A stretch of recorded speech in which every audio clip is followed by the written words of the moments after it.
6. Command Toga, SRS runway, auto thrust is loose. 80 knots, thrust set. 5500. 31. Rotate.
Ladies and gentlemen, what is going on? Welcome to another V1 live stream coming at you from the beautiful San Jose, Costa Rica airport here, MROC. If you guys remember, we last flew the Cirrus visual approach in here. That was a lot of fun. We did that circling approach.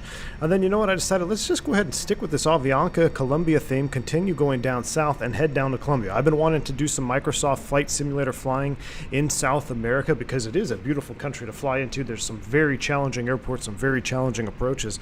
And I couldn't think of a better time than this week because my X-Plane 11 has completely I've been pulling my hair out trying to get my X-Plane 11 restored. You guys probably remember I had a couple power interruptions a few streams back, and I've since toasted an optical drive, and I've recovered part of my other drive, and I think I have the stuff to fix it now, but it's just a matter of getting everything re-downloaded and updated, and it's been driving me nuts. So I said, you know what, instead of not streaming, let's get back into this beautiful simulator here, Microsoft Flight Simulator, and continue on down south. So what's going on, Aaron Hastings, Orlando Mitch, good to see you. Fubar, good to see you, sir. Scott Irvine, what's up, man?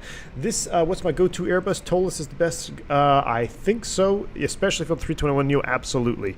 If you want to fly the 321 Neo, Tolis is going to be the way to go on that one. Team Vodka, what's up, man? Good to see you. We're flying freight in the 146 with you, sir. Are you going to be flying down to Colombia as well, Team Vodka? Or are you flying up somewhere in the States? I've been wanting to fly that 146 again here. Maybe we can get back on that as soon as I get my X-Plane fixed. We could do some more PVA Piedmont stuff. I was really hoping that this Sunday I'd be able to fly that Piedmont Piedmont Virtual Historical Group, but you know, just between that and the office getting rewired and all kinds of stuff, it just didn't work out. It was kind of a bummer weekend, but we're going to turn it all around right here, right now on this flight. It's going to be a little bit longer. We got about 2 hours en route today going down to Colombia, so we're going to take our time. We're going into Medellin. SKRG is the identifier for us. I've flown into there many times in real life, and if for the members, you probably remember I was talking to y'all in the Discord back in December. I spent a lot of time in Colombia over the holidays for some reason. It just worked out that way. But yeah, we're taking this Avianca bird down there. I think it's going to be a fun flight. Greetings from the UK. Love my streams. Well, thank you, Daza. I appreciate that, sir.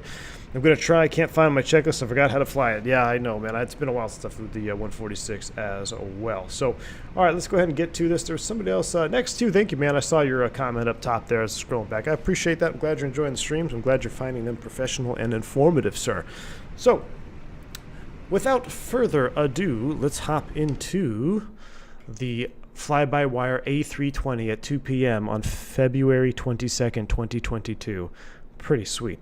Too bad we're not flying an A220. Salute to you, Fubar. All right, guys, you know the drill. Let's hop into the cockpit. Let's come up top here. Let's go get our batteries online, battery 1 and battery 2.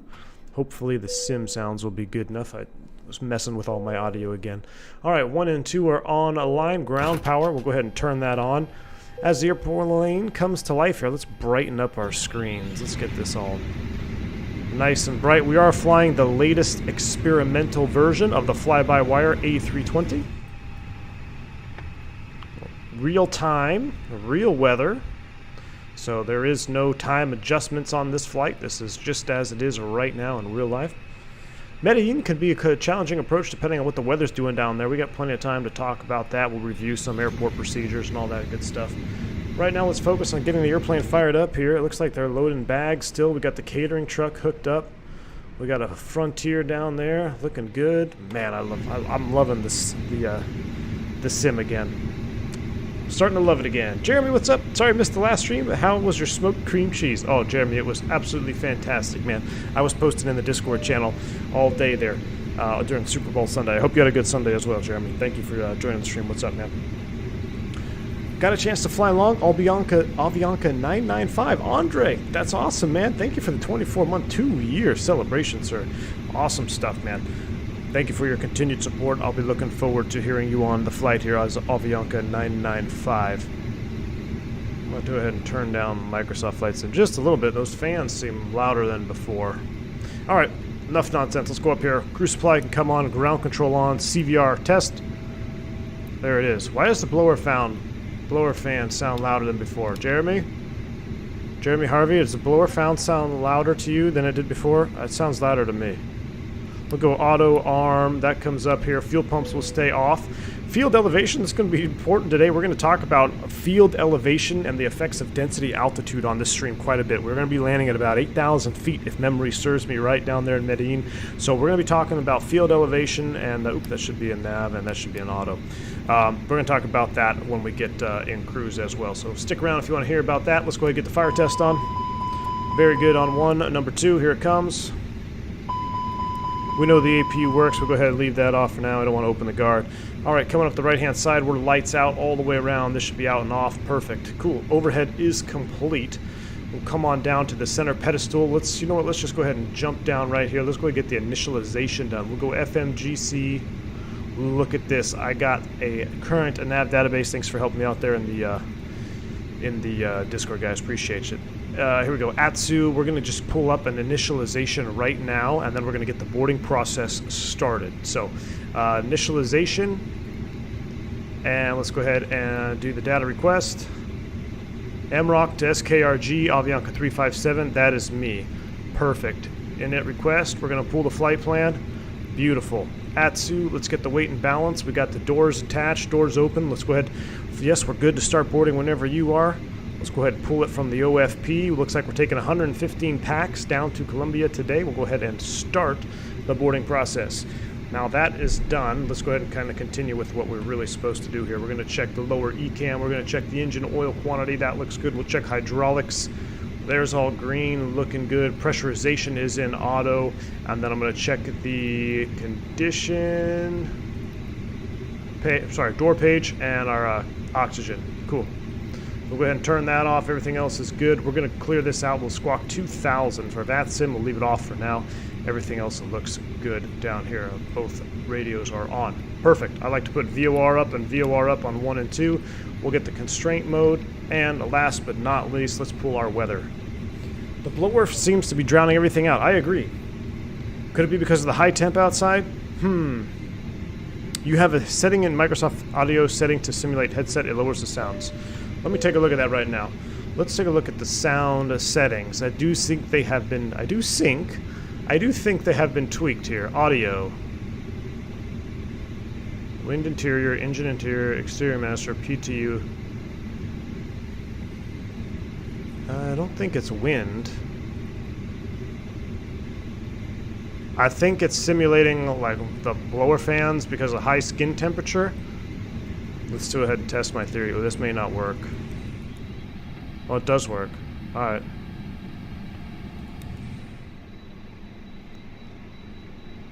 Kill the blower. Thank you, Lord. That was a little loud. I mean, I know they're louder when they're in high skin temp, but I think that's a little bit loud. It's a little bit drowning out. It's not quite that loud in the real airplane. I mean, it may be if you're pulling sound samples, but from an ambiance point of view, it's not to the point where it's blaring over everything else in the cockpit. I think, if I may make a suggestion to the sound master, because these sounds are absolutely fantastic, is dial that high flow blower down just a tad. Like, I know it's louder when it's hot out. Yeah, it's 27C outside right now, but not quite that loud. All right, enough of that. Come over here, flight plan. Let's go ahead and pull this up, and we just have to do the departure in here. So we're going to depart off MROC. Back it up a step. Let's get the ATIS. Well, since we have that here, we'll go ATSU, ATIS. We're going to do a weather request. We're going to pull all three. Our alternate is Skibo today. So Skibo is Bogota, Colombia as well. As real as it gets, V1. Yeah, I know, man, exactly. Hey, V1, been to the Etsy store? So be fully kitted out. Paul, yes, I am fully kitted out as well. If you guys are following along, I mean, I appreciate everybody who has been coming along with me in this journey. So as you guys can tell, my Honeycomb Bravo is heavily modded now. I've got the spoid brake arming lever, flaps, detents for the thrust levers here. And all of this stuff is being linked in the hardware and peripheral section of the Discord. But I have been on a mission to get the most realistic and what's the word? Not going over to the extreme to cockpit building per se, but just enough to really get the Airbus feeling here at home without going down a whole cockpit build. And I think we're getting very, very close. There's a couple things coming that I'm very excited to tell you about. We'll have another stream on that shortly. But yes, I also went to the Etsy store, Paul, and I do have some additional juice coming that you guys will be seeing here on camera probably within the next couple weeks. So be sticking around for that. And again, if you're looking to check out this stuff here specifically for the Honeycomb Bravo, it is in the hardware peripheral section. And of course, the Flight Sim Project side stick, did a whole video on that there, linked in the description below. So thank you, Paul. Yes, I did also pick up on that. I'm very excited for what's coming. I always wondered if you have to raise your voice in the cockpit during cruise if you can speak at Jeremy, you could pretty much speak at normal volume. I mean, you may be just a little bit loud. You can't really whisper, and to be honest, it depends on how good of hearing the guy next to you is. I fly with some old guys that they can't hear anyway, so it would just depend. But for the most part, Jeremy, a normal conversation is still audible in the Airbus. The Airbus is actually pretty quiet compared to some other airplanes with windshield wipers. I get Boeing guys that come up and sit on the jump seat, and they say that the cockpit is actually quieter than the Boeing that they fly. So just another thing. Oh wow, the sun is so bright I can't even read that here. What do we got? 080 at 15, 2999 with no SIG. So 2999 with no SIG. All right, let's load it up, and if the winds are pretty much calm, then we're going to depart off of, let's look at our Navigraph. Oh, do I have to do this thing again? Hold on. Let me relink this one here.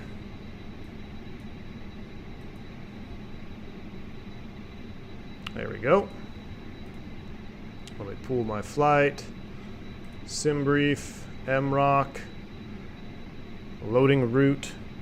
Bohr said it's because of the temp outside, but he'll take a look at decreasing. Yeah, no, I'm not denying the realism of it, increasing the audio, because the skin temperature of the aircraft is above a certain degree, which will then turn those avionics fans into the high position. And I just think they're just that it does sound different than low or normal, but I think they could just be tuned down just a smidge. All right, here, let's do our taxi diagram. I think we're going to depart off 2.5, correct? Yes, we are. We're going to be on 2.5, and we're taking the Atnas for departure. So let's all we got to load up here. We're going to do departure off of 2.5, Atna 4, and then their flight plan has us going out to Aisiba. Insert that. Let's look at our flight plan. Might have 2 Aisibas. We do. We'll clear the disco. We'll clear the second Aisiba, and then that'll create another disco. We'll clear that disco. Continue all the way down to where it gets juicy into the arrival phase. Now, the arrival, they have us on the Opmel 2 Alpha, and I believe we're landing on a runway, not the one that goes southbound, runway 1. So let's just load this up here. So it's the last thing we really have to do with the flight plan. 1 Santa Maria, quality 116, pushing back from the cargo ramp. 1 Santa Maria. Oh, there's Team Vodka pushing back. All right, we're going to load up the ILS, and I'm going to have a story. We're going to talk about this approach. I had a very interesting approach in here over December. Now, we're going to do the ILS. Nope, I'm in the wrong airport. SKRG, please. There we go. Rio Negro, ILS is Zulu and Yankee. There's a distinct difference between the two. We're actually going to do the Zulu. We're going to load up the ILS Zulu, and I'm going to talk to you about the distinct difference about this one, the Zulu and the Yankee. And we're coming in on the Opmel 2 Alpha. Opmel 2 Alpha. Where are you? Opmel 2 Alpha. And I don't believe we're coming off of the VOR, so we're not doing an approach via. And we're just going to go ahead and insert that. So, should look like this. Perfect. That looks good. All right. Let's put this in here. We'll go ahead and close this off. We'll go ahead and close you. Close you. We'll bring up the departure again here, MROC. We'll pull up this page here. It's so weird for me. I like simming better than actual flying. Hey, you're not the only one, man. I like flying in the sim too. Now, I mean, it just really depends on the day, I guess. But there's something that's really satisfying about being able to fly from the comfort of your own home or office for myself here. But yeah, definitely, it's a different satisfaction. We got a lot of hot spots on this one here. We're going to go MROC 2.5, and the SID will pull this up as well. We'll have that ready to go. Atinas 4. I'm not going to hard tune anything here, except maybe the TIO VOR. Let's do that. Let's do TIO in the RadNav page. Cool. Just so I have a RadNav distance DME. All right, that's good. The box is pretty much loaded. We're going to do our NIT-B after everything is loaded. Let's come here. Let's pull up our weight and balance. We are about 107 people on board so far, so good. Things are coming along nicely. Let's go ahead and close that up. Get rid of this. Get rid of this.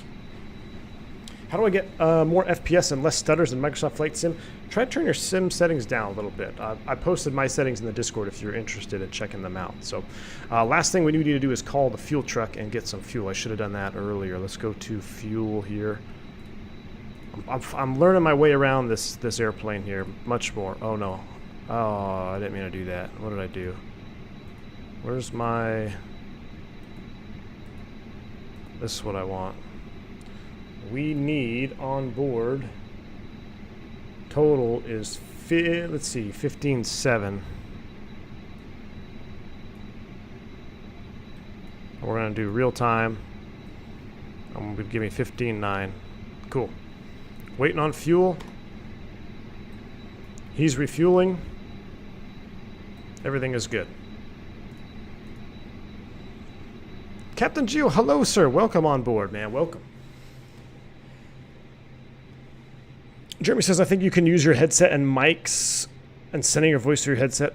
Oh, you mean like the intercom? Yeah, so ironically, on what we do here, what's most common is we actually take our headsets off at about 18,000 feet. But yes, the intercom does function. You could just flip this into hot mic position essentially for the intercom, so both pilots can communicate through their headsets, and then you can really talk normally. And you know, we don't wear any, at least I don't wear any noise canceling headphones in the Airbus. I only wear just a little Telex. I think they're Telex 750s or Telex 850s, real light headsets that you just put on your ears, and they're not noise canceling at all. But you hardly need it. I mean, especially at 321, it's pretty quiet. 116, texting to 07 via Golf Alpha.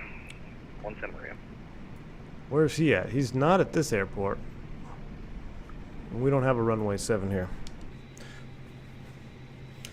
SKRG is awesome. Doesn't look half bad in X-Plane either. Hey, what's up, Max? You know, I have to get some ortho down there. I haven't looked at it in X-Plane. Do we even have... Is there an X-Plane scenery for it? I picked up the scenery here for it in Microsoft Flight Sim. But I did not pick it up in... if there is one in X-Plane. All right, that is complete. Let's go ahead and initialize the init B. We'll do this. Now we're just waiting on fuel. So we've got that on board. We're waiting on gas, but it's getting warm in here. We'll go ahead and turn the blower back on. Let's go ahead and get the APU on. Yeah, see, that's way loud. That's a little bit too loud. See, right? Yeah, that was going... Well, we'll see. Let's go ahead and fire up the APU anyway. We'll fire it up. Dazza T, what's up, man? Welcome to Private Pilot, sir. Glad to have you on board. Kevin says, if I may request, would you be able to do a rolling takeoff if you're cleared for departure in time? Yeah, absolutely. We're going to do a rolling takeoff. Well, the only reason I don't like doing rolling takeoffs is I like to spool them up and really get the maximum yoga sound or Toga sound here when we take off. Rolling takeoffs are boring. You just roll on, put the thrust up, and go.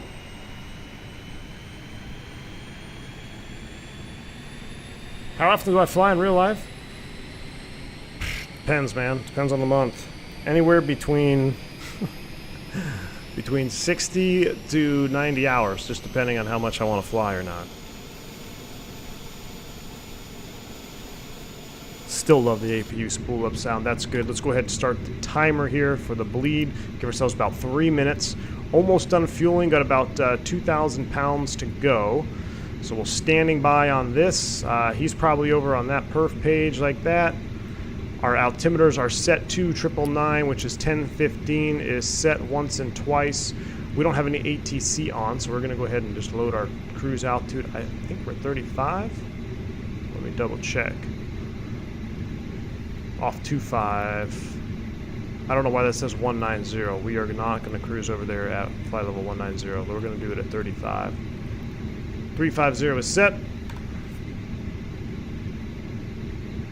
Geo, I saw you had the yoke, man. How were you liking it, dude? How were you liking the Thrustmaster? Tell me bad things so I don't have to spend more money. But I'm very curious because I know you were rocking the honeycomb for a while as well, and then I think you also checked out the velocity. So what is your opinion of that Thrustmaster yoke, man? Let me know. As we finish up here, we are just waiting on gas, guys. 14.6, and then we are on our way. In fact, we could probably close up some doors as well. Let's go ahead and close that. Let's close that. Let's close that. And let's disconnect external power. Love that sound. We'll go ahead and pull that. They're going to start getting everything out of here. We'll be on our way. Al W, what's up, man? Welcome to the stream, sir. 90 hours in a week? No, in a month. In a month. Cam, what's going on, sir? Glad to have you on board, man. Welcome to the stream, sir. I know you said you love Microsoft Flight Sim now, but please say you're getting X-Plane 12. Jeremy, of course I'm getting X-Plane 12. I will be flying X-Plane 12 a ton. In fact, if X-Plane, I'm hoping X-Plane 12 will come out, which I doubt, before I can fix my X-Plane 11, because I got so frustrated. I spent the majority of yesterday trying to get my X-Plane back to normal. It's something happened, guys. Something happened on that one long stream we did. Remember the VA Friday? And I got a bunch of like weird files are corrupted, so I'm re-downloading all my ortho, re-downloading all my scenery, and just I lost a lot of my profiles. So it's been very frustrating for me. And I'm kind of at the point now where I feel like I keep putting band-aids on it. There's our fuel. We got enough fuel on board. I keep feeling like I'm putting band-aids on X-Plane 11. I just want to uninstall the whole thing and install X-Plane 12. But we're not quite there yet. Okay, that's on board. Let's do this. Our fuel is on board and balanced. The APU bleed is coming on. I think we're just about ready to go. Let's go ahead and turn this into auto. We'll turn this to TARA, and then we'll come over here. Let's do our perf speeds. What do we have? Oops, I need to do flaps. We're going to do a flaps 1, yoga, 131, 132, and 136. Trans altitude is 19,000. No flex, flaps 1. Engine out 4480. Check that. I think we're ready to go. Are you guys ready to go? Let's go ahead and get ready to get the pushback truck over here. We'll pull the jetway.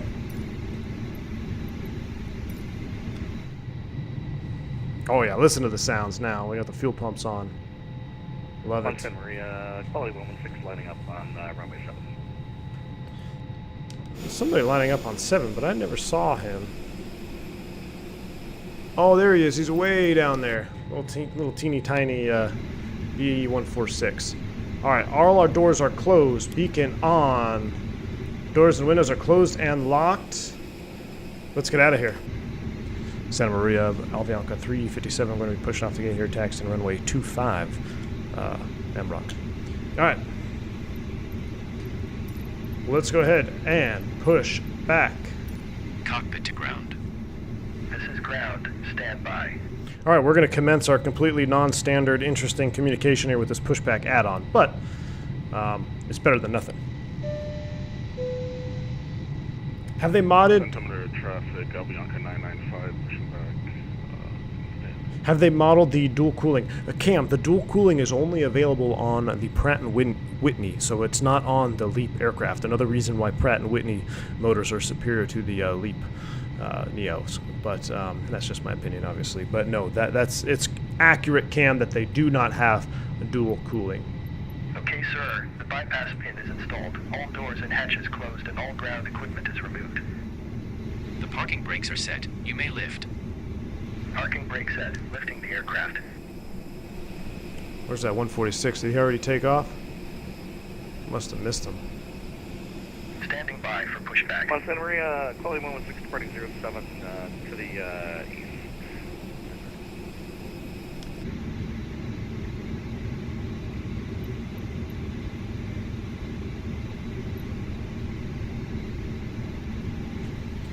Josh, what's up, man? Welcome to Commercial Pilot, sir. Glad to have you on board. Cockpit to ground. Exclamation point, welcome. We are cleared for start and push. Sorry, I was trying to figure out why he wasn't pushing back. But Josh, thank you for joining Commercial Pilot, sir. Exclamation point, welcome for your new perks on the channel. Glad to have you on, my friend. Welcome.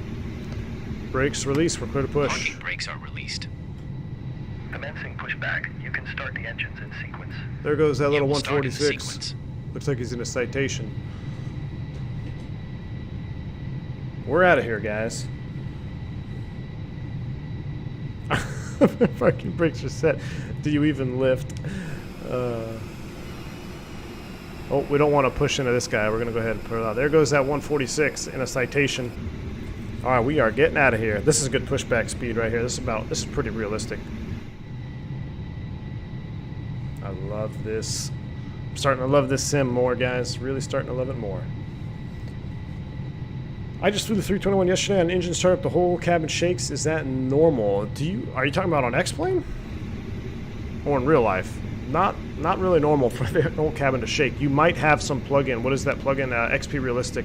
XP Realistic might be on. You want to turn that off or dial it down because it will do an engine startup shake thing. That's not very true to the real aircraft.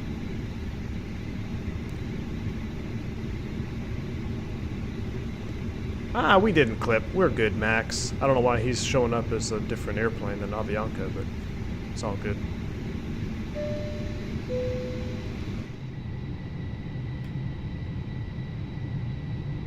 Carna, 30 months. That is awesome. Card, geez, 30 months. That's what, 2.5 years? That's awesome. Card, thanks for the support, man.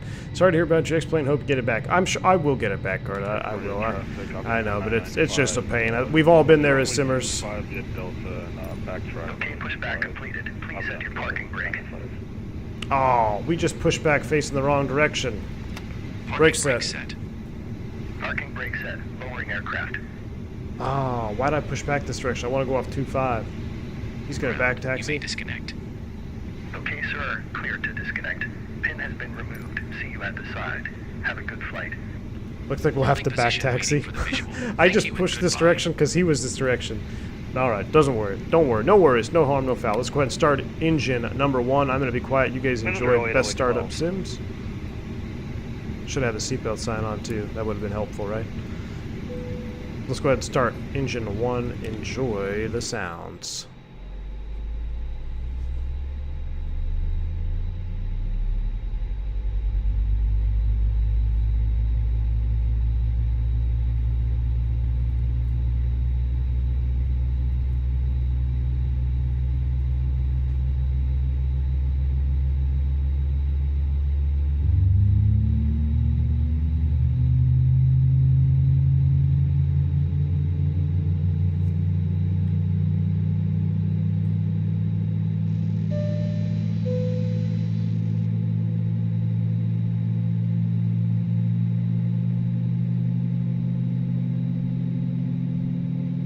Gee, I was just going back reading your response, man. That's sounds like you're loving it, man. All right, I'm gonna have to. If they start selling it as a standalone product, I will definitely pick it up for sure.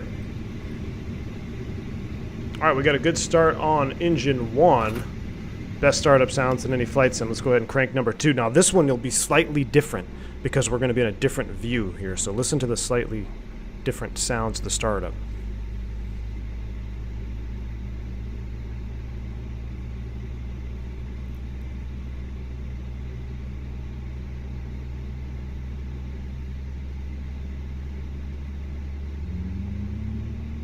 Santa Maria traffic, Avianca 995, lining up runway 25, Santa Maria.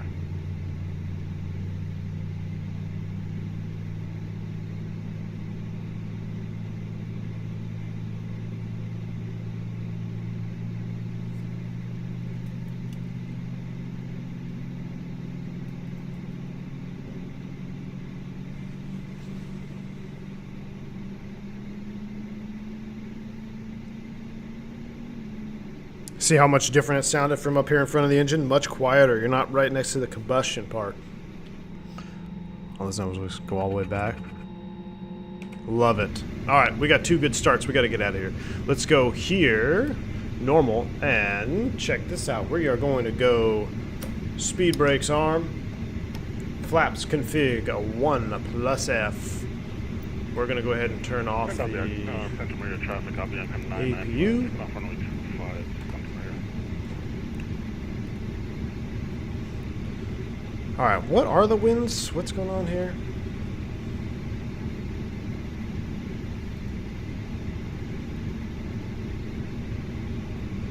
Wind 080 at 15. Oh yeah. We might have to do a runway change. Let's do a runway change.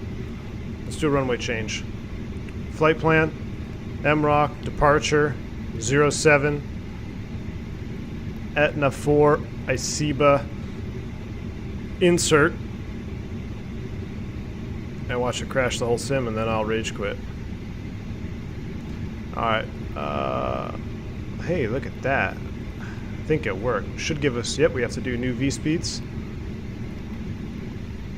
We fixed it. There goes that other Avianca. Beautiful. Alright, we're going to taxi to 7.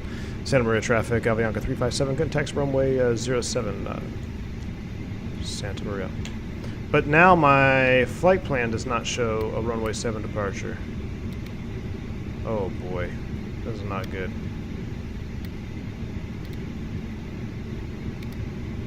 Houston, we have a problem.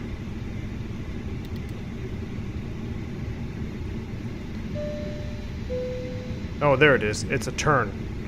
Now it's good. We're good now. We're good. Just Chase, welcome to Private Pilot, sir. Glad to have you on board, man. Exclamation point, welcome. Glad to have you on board the channel, sir. All right. Crisis averted. We're taxiing to runway 07. Let's get out of here. Glad to have new members on board. You guys are awesome. And welcome to the channel. Exclamation point welcome. Nightbot will give you some instructions on your new perks here at the V1 HQ.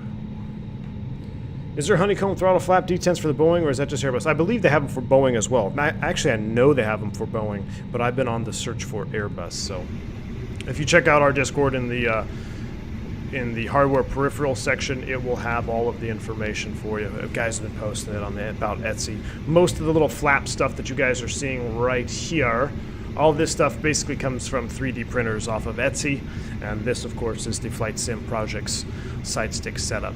A couple more additions will be coming very soon. It'll be fun to check those out. Happy 22-2022, Captain. Thank you, Andrea. Welcome. Ari, you were talking about in real life, you felt that shaking? Was it very cold where you were? I mean, they might have a little vibration, especially first startup of the day. But, I mean, the whole cabin, shouldn't be shaking. You might get a little vibration. That's normal. Just Jay says, I can't stop buying them now. I have all the INI builds, aircraft, TOLAS 319. I really want the 340. It's been a while since we've been on the 340. 340 is a great airplane. I was actually watching back that fuel dump stream real quick because I wanted to see something on the 340 progress and through the updates. I wanted to see if they changed something. And I want to get in that 340 again. It's been a long time since we've flown that 340 around. Do I fly Airbus in real life? Yeah, you bet, man.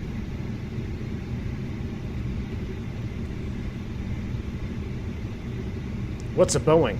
I need to go shower now, exactly. Yeah, I don't have my tiller set up just yet, but it is coming.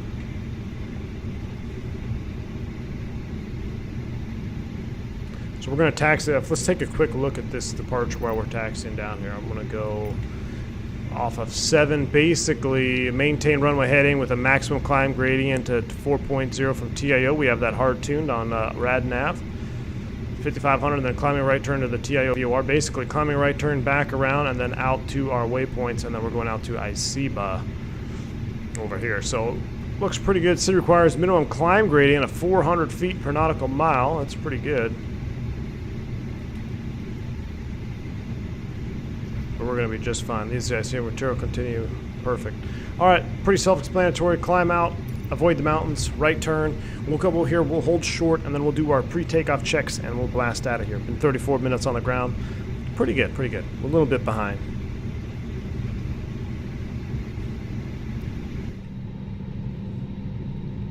Beautiful sim, though, man. The lighting and the clouds in here. Now that someone was saying in the Discord, too, we've got the Mad Dog in beta, the Phoenix is in beta, and PMDG is in beta. A lot of good airplanes are going to be coming on the Microsoft Flight Sim here very soon, so it's going to shake things up indeed.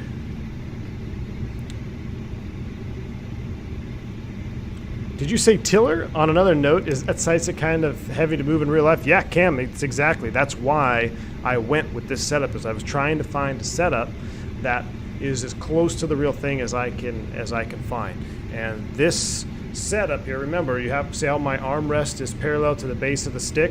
It's very crucial that you have a proper arm position here, because if you try to put this on your desk and your wrist is bent down or up like that, it's going to be very hard to move. And that's why Airbus designs that very high-tech armrest in the cockpit, so you can perfectly align your arm here with the side stick and make those finer controls here with the stick. Remember, less is more. I tend to use 3 fingers for the most part, unless I'm taking off. You know, we might go full grip or landing. Sometimes I drop my pinky down here to kind of break that static tension, but it is as close to the real thing that I found after testing multiple sticks. So yes, that is indeed, especially if you're coming from something like a T1600, it's going to be very different.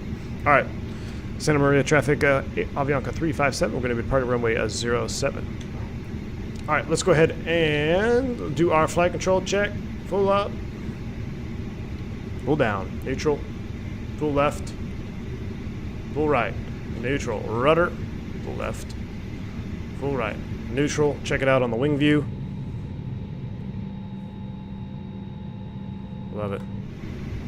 Cool. We're going to go auto brakes, max, takeoff, config, checked, on, auto, TARA. Cabin crew is advised. Please prepare for takeoff. That guy sounds like a real fake pilot. Here we go. Let's line it up and get out of here.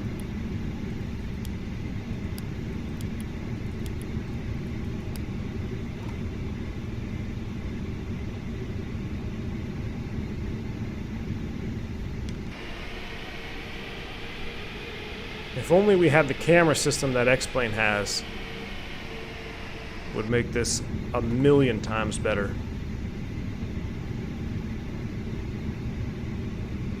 Champa, you have so many things to ask me. Wait till we get up in cruise, man. If I were to sit here on the ground and answer all the questions in chat while we're doing taxi and ground ops, we would never get off the ground. So that's why we got a longer flight. We got about an hour, 40 minutes flying time. So we'll have plenty of time to chat. That's the time to ask all your questions. All right, here we go. Are you guys ready? Lights are on. We're going to keep the packs on for this one. We're going to do it from, let's do it from right here. Spool them up 50. I need maximum yogas in chat, ladies and gentlemen. Here we go.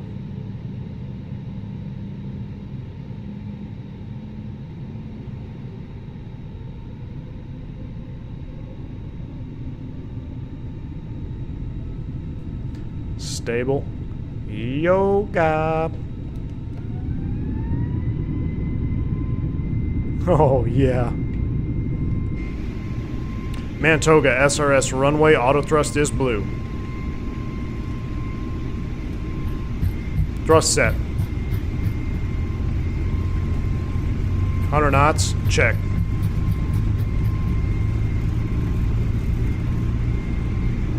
V1. Rotate.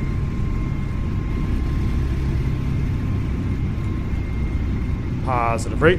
Gear up. Disarm the spoid brakes. Love that. Flyby. That's all we got.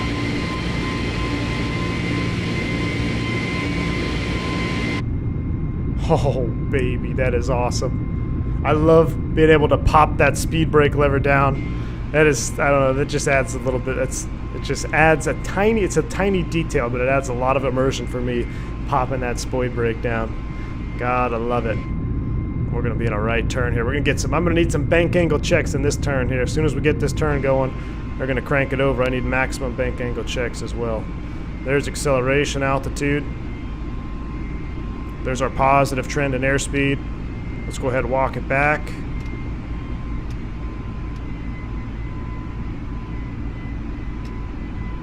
Thrust climb. Climb, auto thrust. And here it is. Bank angle check.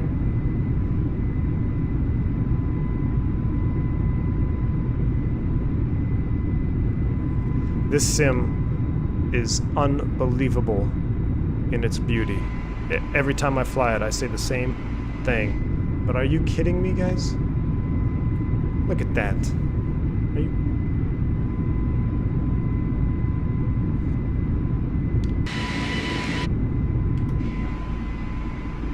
All the way around we go. Now this view is much better right here. I don't know why it's zoomed in. Let me zoom it out. Golly. Keep it coming.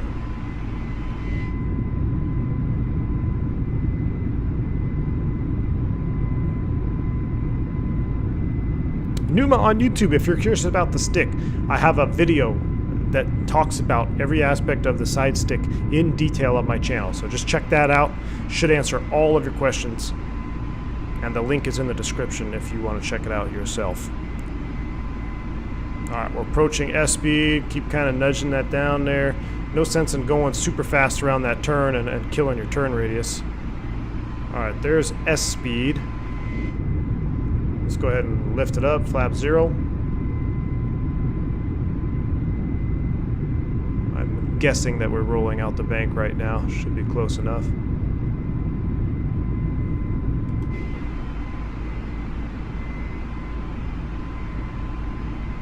Let's go ahead and give ourselves a direct here. Let's go ahead and take it out to, let's go to Terrell. Terrell! In the turn.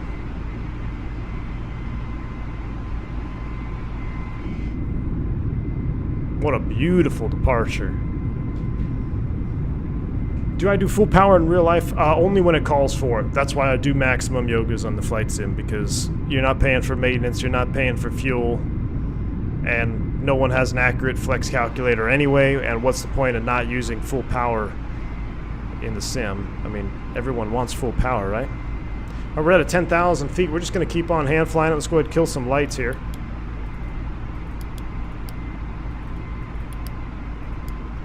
We'll ding the forward flight attendants, let them know that we're at 10,000. And my ND's having a hard time updating. Let's see if we'll bring it back around. We'll bring her back around. We'll get there. These views, though, these mountains. This is why I wanted to do this whole, like, San Jose, Costa Rica, and Colombia. Windmills up on top of the hills there. Freaking awesome looking. Cam, you finally succumbed to Microsoft Flight Sim? The learning process is not pretty. Okay, Cam, well, I know you do have this side stick. Oh, that's a speed out constraint there. Let's scratch that. Let's go open climb 350. I've talked about this stick. I know FlyByWire recommends about 30% curves, but if you're running this setup, which I'm pretty sure you are, remember you ordered it, rock about 15% on the curves. I think with this particular setup, that feels a little bit better to me as far as replicating the real responsiveness of the airplane when you have this setup here. It's as you know now, it's much different than, say, a T1600 or a SATEC stick or any other like traditional joystick. This is a very specific, unique setup for the Airbus, and I think if you run about 15% curves in Microsoft Flight Sim, it's going to behave a little bit more like you may anticipate. Is this Bing? This is Bing. I'm not using the Google Map replacement. I don't see a need to do all that. I think Bing looks just fine. Now I know there's some parts of the world that aren't covered by Bing, which then, you know, maybe obviously a Google would be good, but I think this sim looks plenty good, and I don't want to go through modding scenery again in this sim. You know, if I got to keep doing it in X-Plane, that's one thing, but I'm keeping this sim as vanilla as possible, minus the airplanes and maybe some airport sceneries and stuff here. But just look at that. I mean, we're just hand flying this sucker all the way to cruise almost.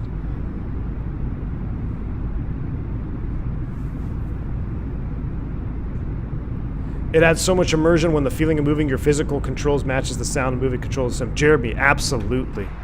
Absolutely. Like, the immersion level is next level now with this type of setup that I'm running. And by no means is it mandatory, but I know a lot of you guys that have been following along, followed suit with either the side stick or some of the throttle mods for the Bravo, and it is truly a game-changing feeling when you're flying the Airbus. Oh wow, that's loud. Look at that though. When you're flying the Airbus and you're doing physical control movements. All right, we're going to try to clean up this box. What's after DOTAS? We're going to go direct to ICEBA here. The box is struggling a tad. Let's go ICEBA, insert. I should clean it up a little bit now. Now we'll be able to get on track. There's our direct 2 line. That's what we're looking for. Out of 18.5, transition altitude is actually 19,000, so we'll go ahead and stand by on that. Here comes 19,000. Go ahead and set standard. And at this time, we'd probably go ahead and remove our headsets, Jeremy, so you'd be going, we call it just going topless. So we'll turn the intercoms off down here. We'll turn it into the rad position, and then just talk normally. And if you're flying 330 knots, you know, below 20,000 feet, yeah, it's loud. But 280, 290, 300, you can have a normal conversation just fine. All right, that's it for turns. Let's go ahead and go autopilot 1 on. Bring this back to the traditional view.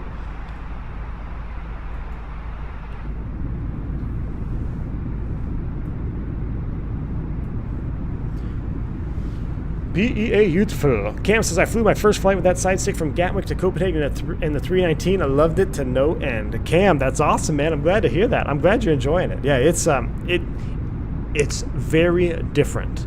For a lot of guys that pick it up from something else, you know, I had the TCA joystick, which to me feels very similar. I mean, I would wager to say it's identical to the T1600, other than the grip itself.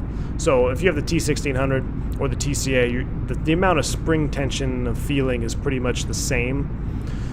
And it's just coming from that to this, it totally changes the way the airplane feels, for the better, I think, too. And you turn the bird on, you turn this bird on, and you just fly around. It's a lot of fun.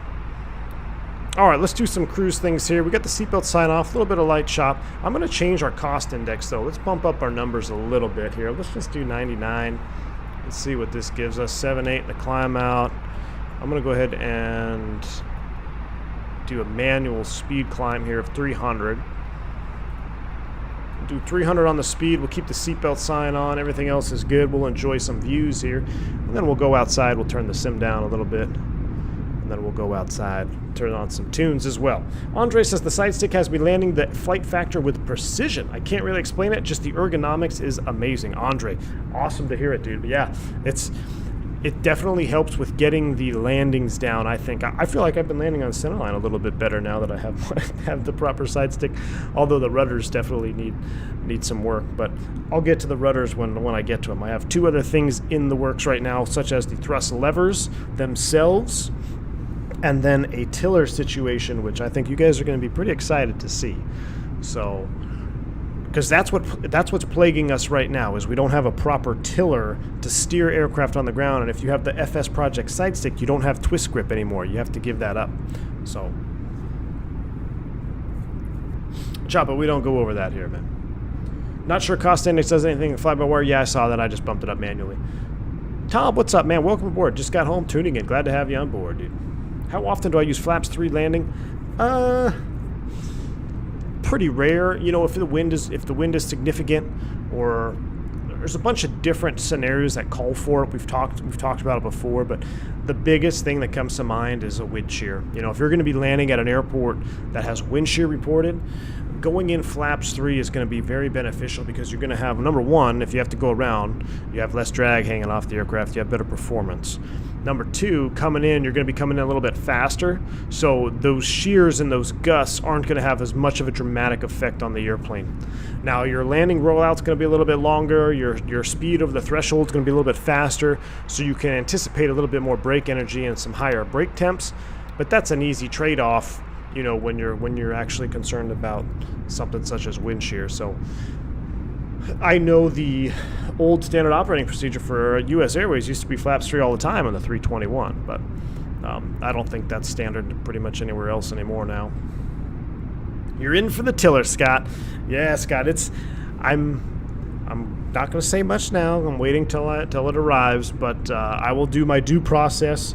I checked. So I've checked out 2. This will be my third option, and I think this is the one to go with.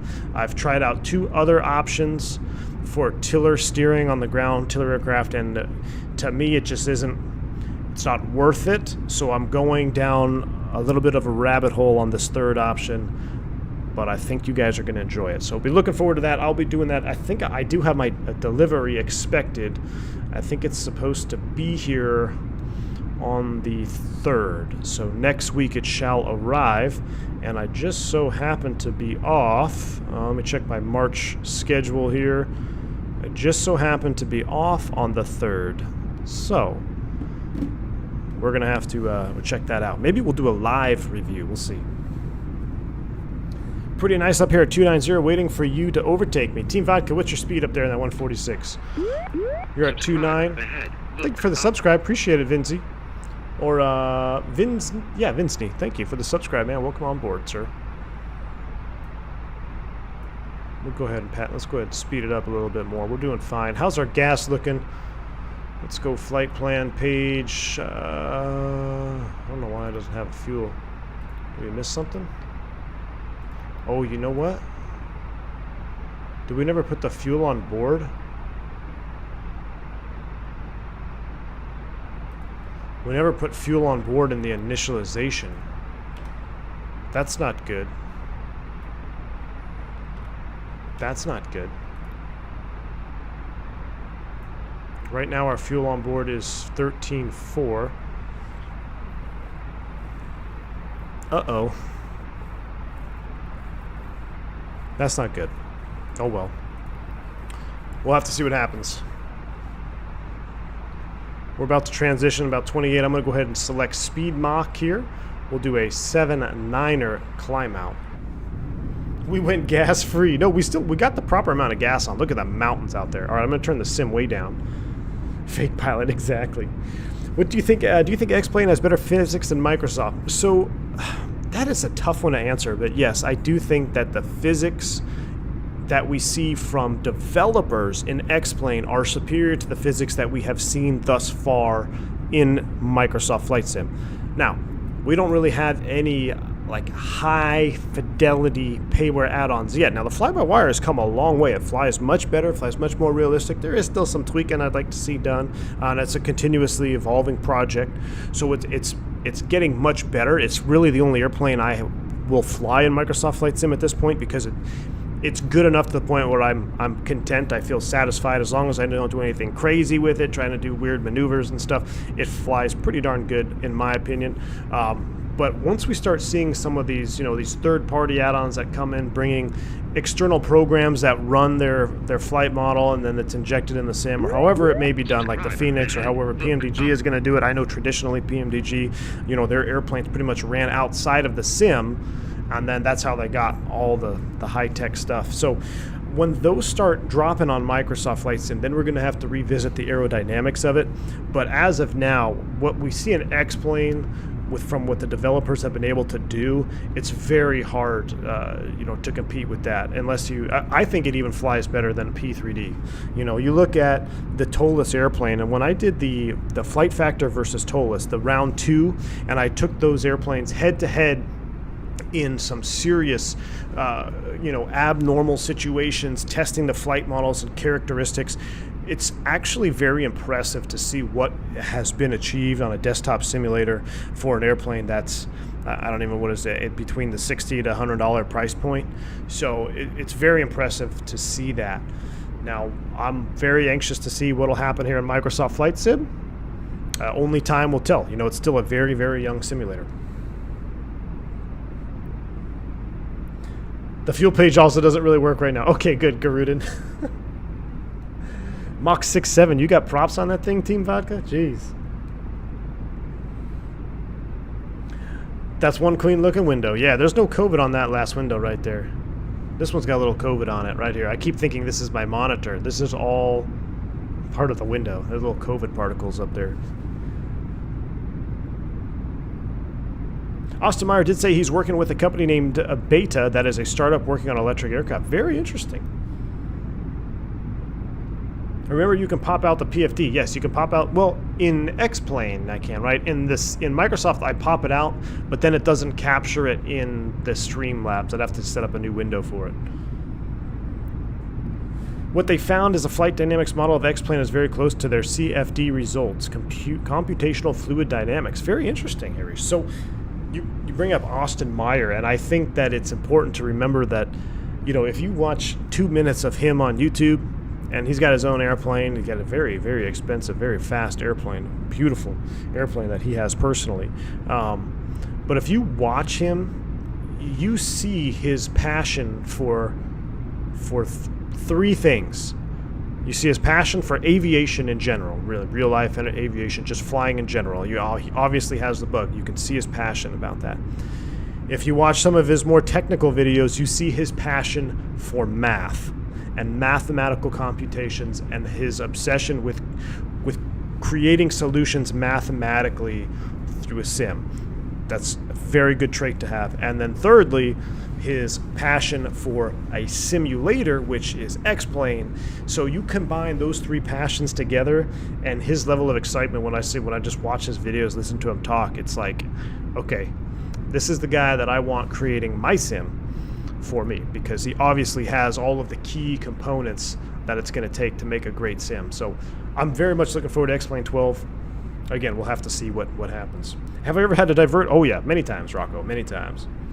How do you calculate top of descent in real life? It's typically calculated for you in the Airbus. You have a top of descent window, but I'm going to give you a general rule of thumb that your number one window to hit for being stable at any airport in the world, try to be 30 miles from your airport at 10,000 feet and 250 knots, and 10,000 feet above the touchdown zone. So if your airport elevation is 8,000 feet, then really you're going to be at 18,000 feet on your altimeter.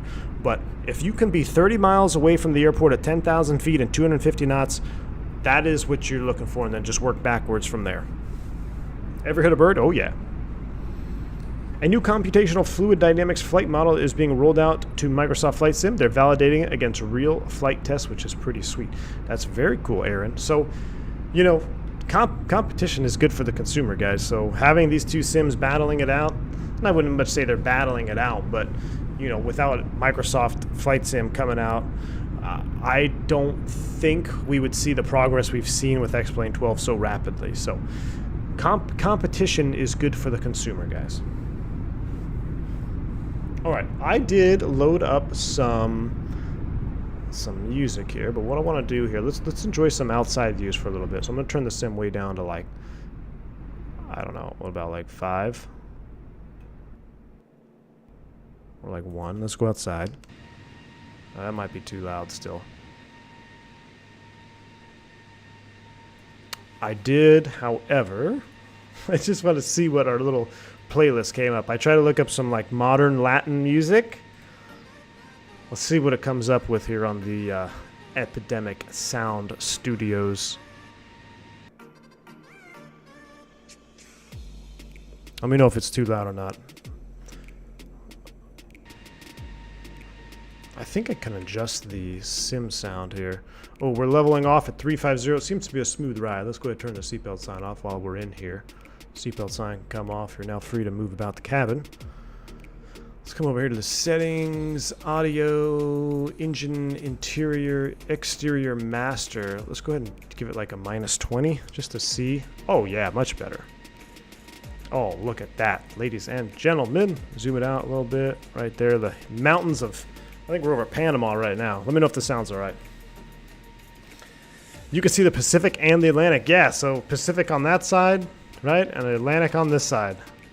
Matter of fact, if I zoom out, actually, that's kind of cool. Let's leave it like this just for a minute. You can almost see the curvature of the Earth, which is pretty cool right here, too. We got the Atlantic and the Pacific in one shot. That is pretty cool. And the mountains down there. I'm loving Flight Sim, guys. Glad you all are with me on this journey down to Medellin, Colombia. SKRG, Rio Negro is the airport we're flying into, commercial service. If there is one question you had to learn in aviation, it's the 3-to-1 rule. Absolutely, 3-to-1 rule.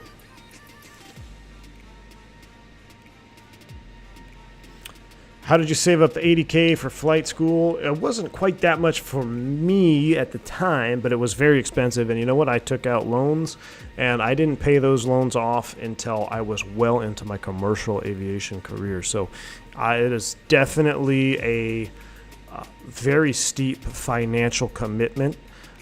There's a lot of programs out now, though, which, at least in the U.S., I'm starting to see a lot of programs popping up, which are much more affordable for students that want to go through the program.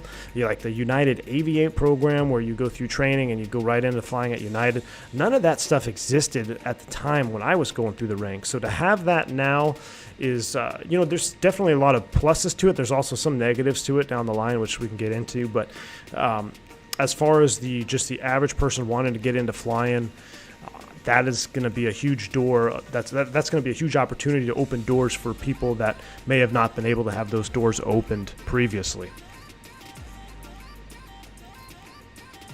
I was reading about the Airbus and setting flaps 1 at the gate if OAT is above 30C. How does leaving flaps 1 prevent error, wing leak warning? Brandon M., that's a great question. And that actually, I've heard multiple different temperature restrictions. So let me turn this down just a little bit here. I think it was like 35. I've heard 35C, then I've heard 40, and then I heard 42. So it still depends on who you work for. I think it's operator specific. But basically what happens if you shut down and you get hot air that gets trapped inside of that leading edge, and then it'll trip the bleed leak sensor. So you get an air. Actually, I think it's an air wing leak, or I don't remember what the ECAM is, but yeah, you're right. So leaving flaps at position 1 leaves the slats extended at the gate. So if the slats are extended at the gate, you're not going to get that hot air up inside there, and it's not going to give you a false ECAM warning. So that's the theory behind it. Yeah, it is common to see, especially in, go to hot places here in the States, Vegas, Phoenix, off the top of my head, or the number 2, or the 2 that come to my head right away, we have to be careful about that flap limitation there. As far as the temperature, I've heard 30, I've heard 35, I've heard 40, so it just depends. I think ours is 35. Question, are noise abatement procedures baked into SIDS, or do you account for them separately? Chris, that's a good question. I'm thinking. It would depend, Chris. It depends on the nature of the noise abatement procedure. So, for instance, the most famous one here in the States, really, that I can think of is the one out of John Wayne out of SNA. And that one we actually load into the box. Now, the profile on the departure on the SID is that of which will allow the airplane to comply with the noise abatement procedure. However, for us in the Airbus, we have to manually input the thrust reduction and acceleration altitude. Now, I did a standalone video on this on my channel a while back, maybe a year ago now, in the Flight Factor, where I demonstrated this. What you have to do is you have to put in a thrust acceleration altitude, or I'm sorry, you have to put in the reduction altitude, which is vastly different from the acceleration altitude on that particular noise abatement procedure. Basically, you're taking off flaps 3 Toga, and then you pull the power back to climb at 1,000 feet, essentially, and you hold it. And you just let the airplane kind of glide down, follow its energy, and then at acceleration altitude, it begins to lower the nose and speed up. So it would depend. There's other noise abatement procedures that are just text only. So you have to just look at your text on your ops page, on your airport page, and say, okay, we have a noise abatement procedure today. We have to make sure we comply with this. So I would say it depends, Chris. It really depends on the airport that you're flying into or out of. Jay, you're 35 as well? Yep. Yeah, so I think there's another operator, I think, that is at 30, because I always see their flaps out. I'm like, well, we don't have to put ours out yet. So it could also depend on the fleet. There could be a mod.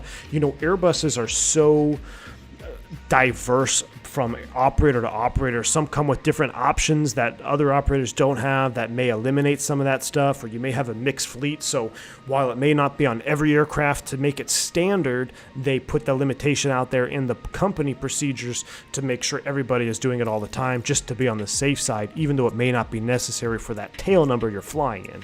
So it just depends. A lot of those things, I know I seem to get a lot of questions. You guys come up with great questions, because there really is no good answer unless you are operating at a specific airline and you have the key or the looking glass into their operation specifications or their op specs or how their standard operating procedures, because that will outline what they do as the crews for that particular airline.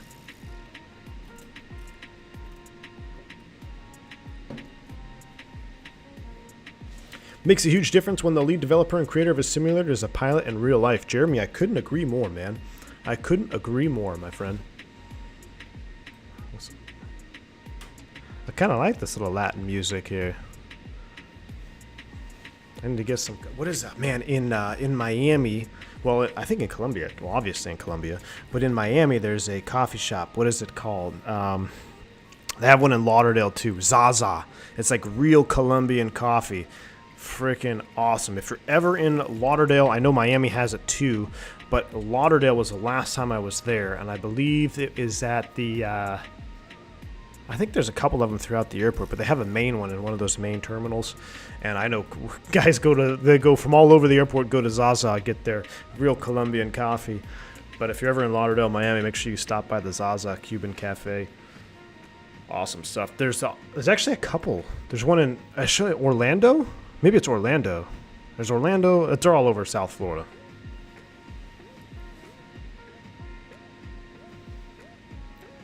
Carter says, yeah, I did a noise abatement departure procedure, one from Madrid a week ago or so, which I thought was odd for such a big airport. Carter, yeah, a lot of big airports have them. Some of them are dependent on time, so I'm not familiar with that airport at all. But do you remember if that procedure was based on time? Because I know, what is it? I think LAX actually has noise abatement after a certain time. So, but it's more of a, it's more of a runway limitation. They don't let you depart on certain runways after a certain time for noise abatement. But yeah, man, that's it can depend on time as well.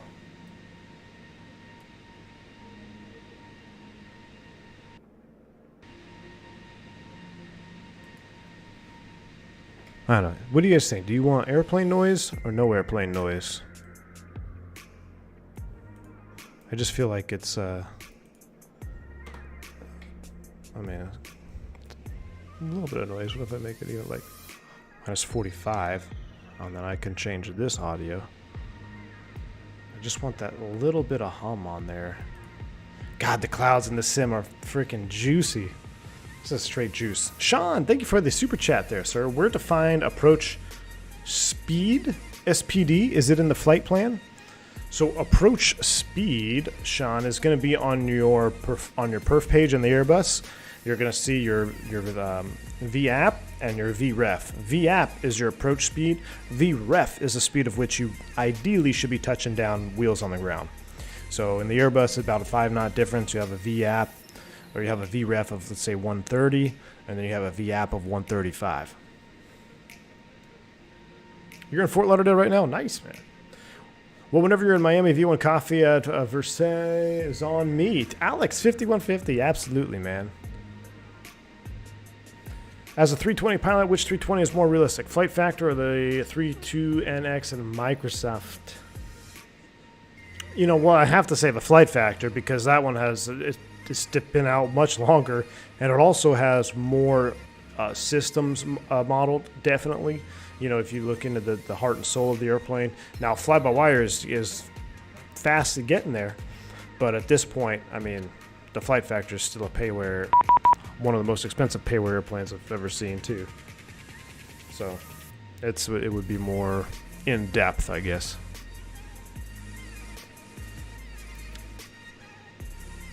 You thought I'd be closer by now? I thought I'd be closer, too.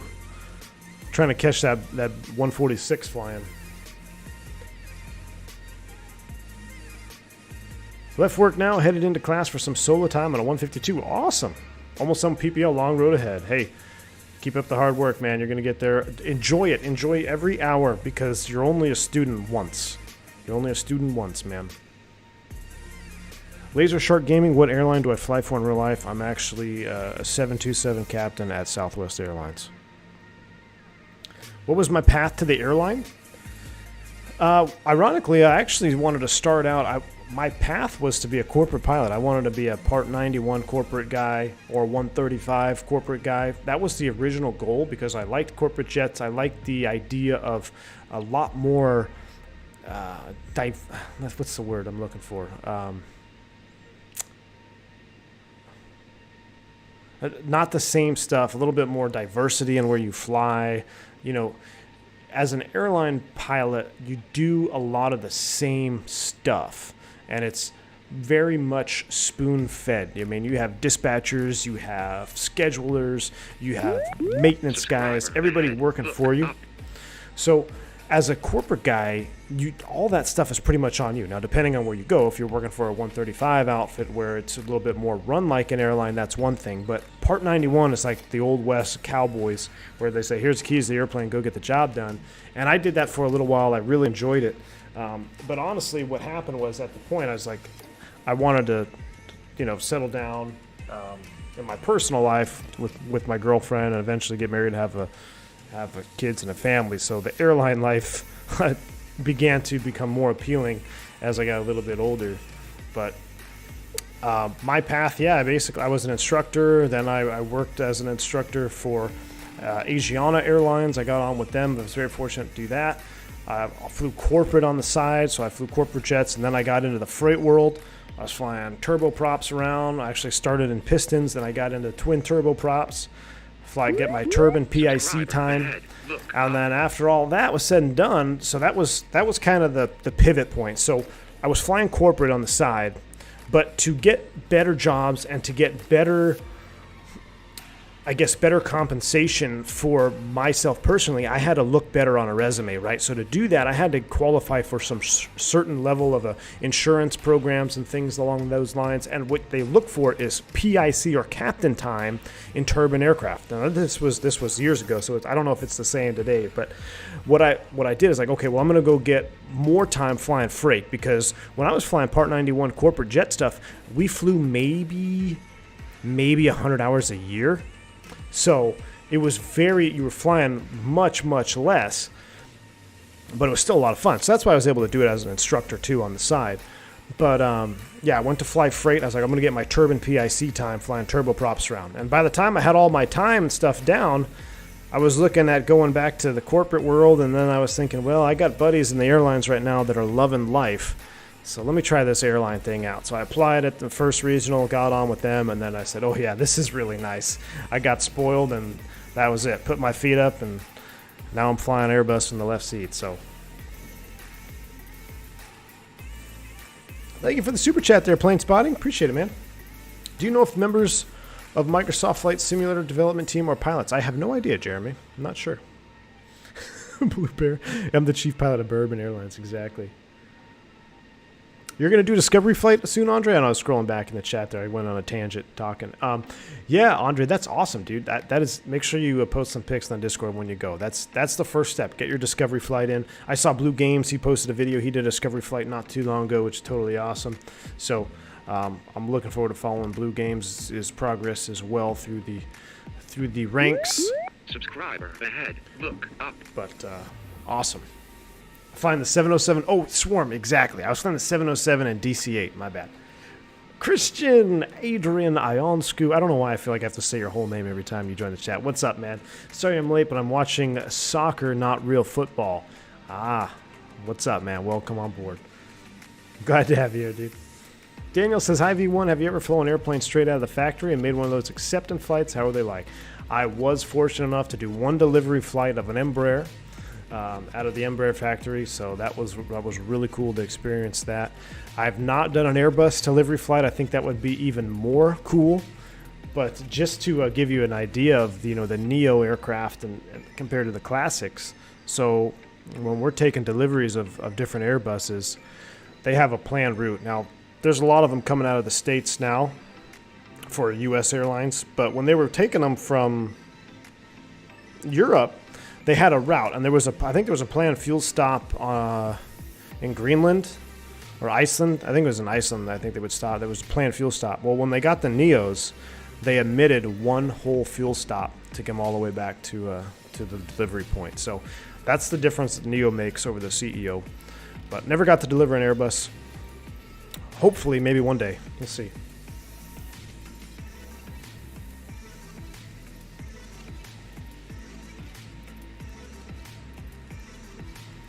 Honestly, I think I may have flown with you. Your voice sounds familiar. I don't know. Would I prefer Airbus or Boeing? Man, I prefer Boeing. No, Airbus. Come on, man. Obviously. Airbus all the way. Now, ironically, my favorite airplane, the 727, is a Boeing. So I like old Boeing stuff. I like the 727. I like the, even the 707. But the 7.2 is pretty sweet. That's the 747 Classic. I mean, come on. The A380, you can't compete with the 7.4. The 7.4 is the queen of the skies for the reason. It's one of the most beautiful airplanes ever flew, or that's ever been flown, really, that I think. So, but at the end of the day, for a working job, what do I want to be on? Put me on an Airbus. I think the new version of the 170, 190 for X-Plane is close. Yeah, Jeremy, I'm looking forward to that. Very much looking forward to the E170, E190 version 2. Very lucky guys who delivered the two 319 Neos to China. They made it with one stop from Hamburg. That is crazy, Cam. 319 Neos to China, one stop from Germany. That is awesome. I would love to fly a 319 Neo. I think that would be insane. I think it'd be insane fun, because I know how fun the 319 is just in general when you compare it to the 321. So to be able to fly the 319 Neo, that would just be, that'd be sweet. Just saw Soling on TV here in Finland. It was awesome.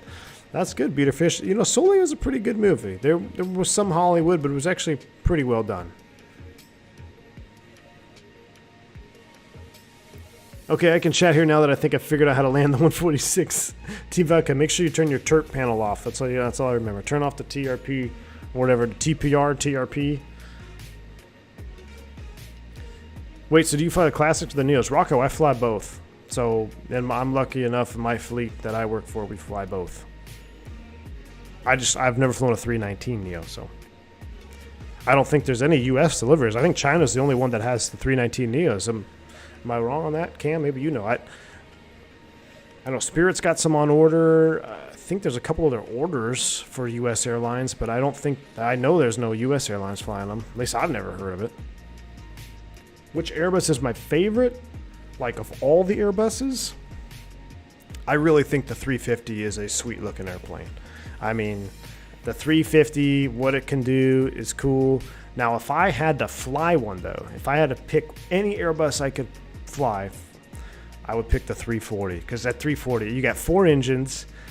It flies very similar, or at least the cockpit and the stuff is very similar to a modern or classic 320. But you got those 4 big engines out there, burning tons of gas, goes super far, has a crazy ramp presence. If you've ever seen a 340 on the ramp, it's awesome. Like, it's just, it really is awesome looking. So I would pick a 340.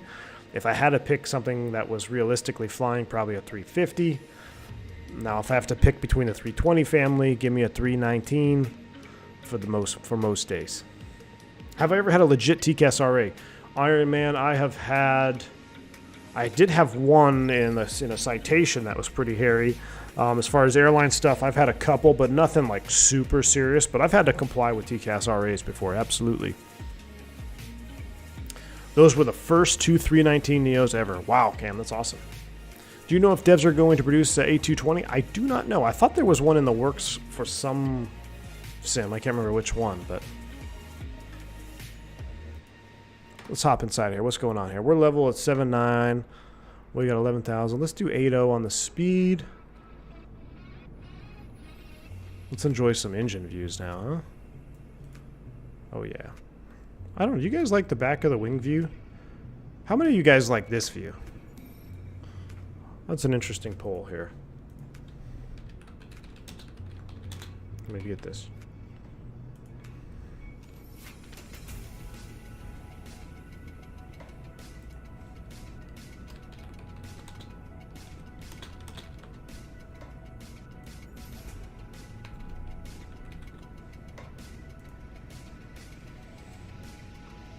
Curious. Have a vote. So you obviously know what the outside view is. This would be a trailing edge view right here is what we're looking at. And then, of course, the engine view is this view up here. Or I guess you could do this one. But, I mean, this to me is an engine view. And then you have the trailing edge or the outside view. What's your favorite view? What do you guys look at when you're just cruising? A319 Neo order 7 government, 2 air, something. 31 Spirit.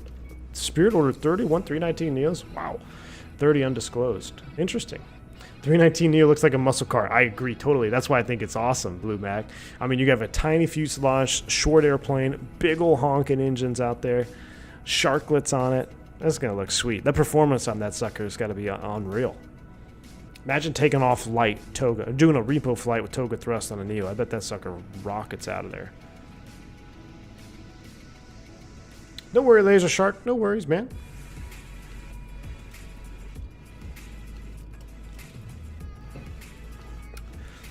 Next to you, I've heard that, yeah, the 300 was definitely underpowered.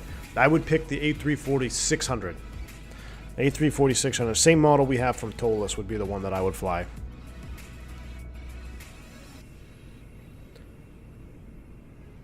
You have to turn your head back for that view. Yeah, that one is uncomfortable, Matt. It is.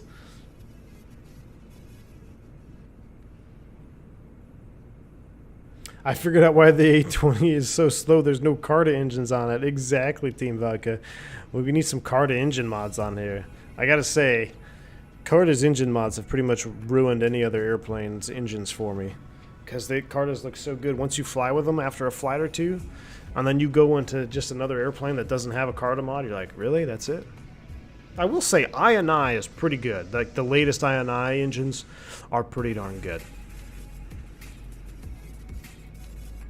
Wow, I'm actually surprised that the trailing edge is actually winning right now.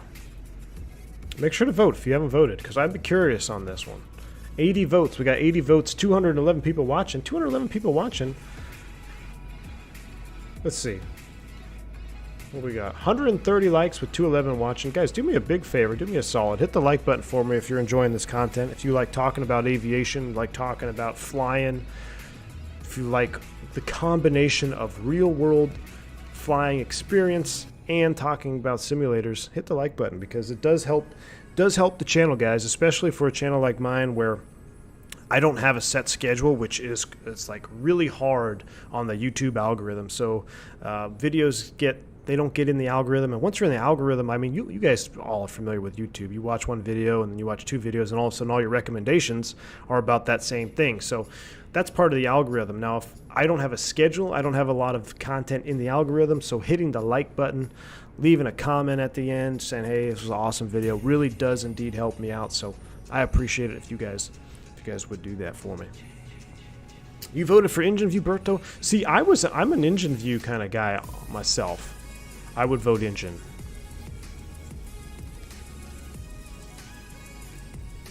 What's the difference between Flex, Temp, and Toga? This is a good technical question. Let me give you a good technical answer. And we're cruising along. Only 344 miles left. So Flex and Toga. Is the music too loud for you guys? Let me know if the music is too loud.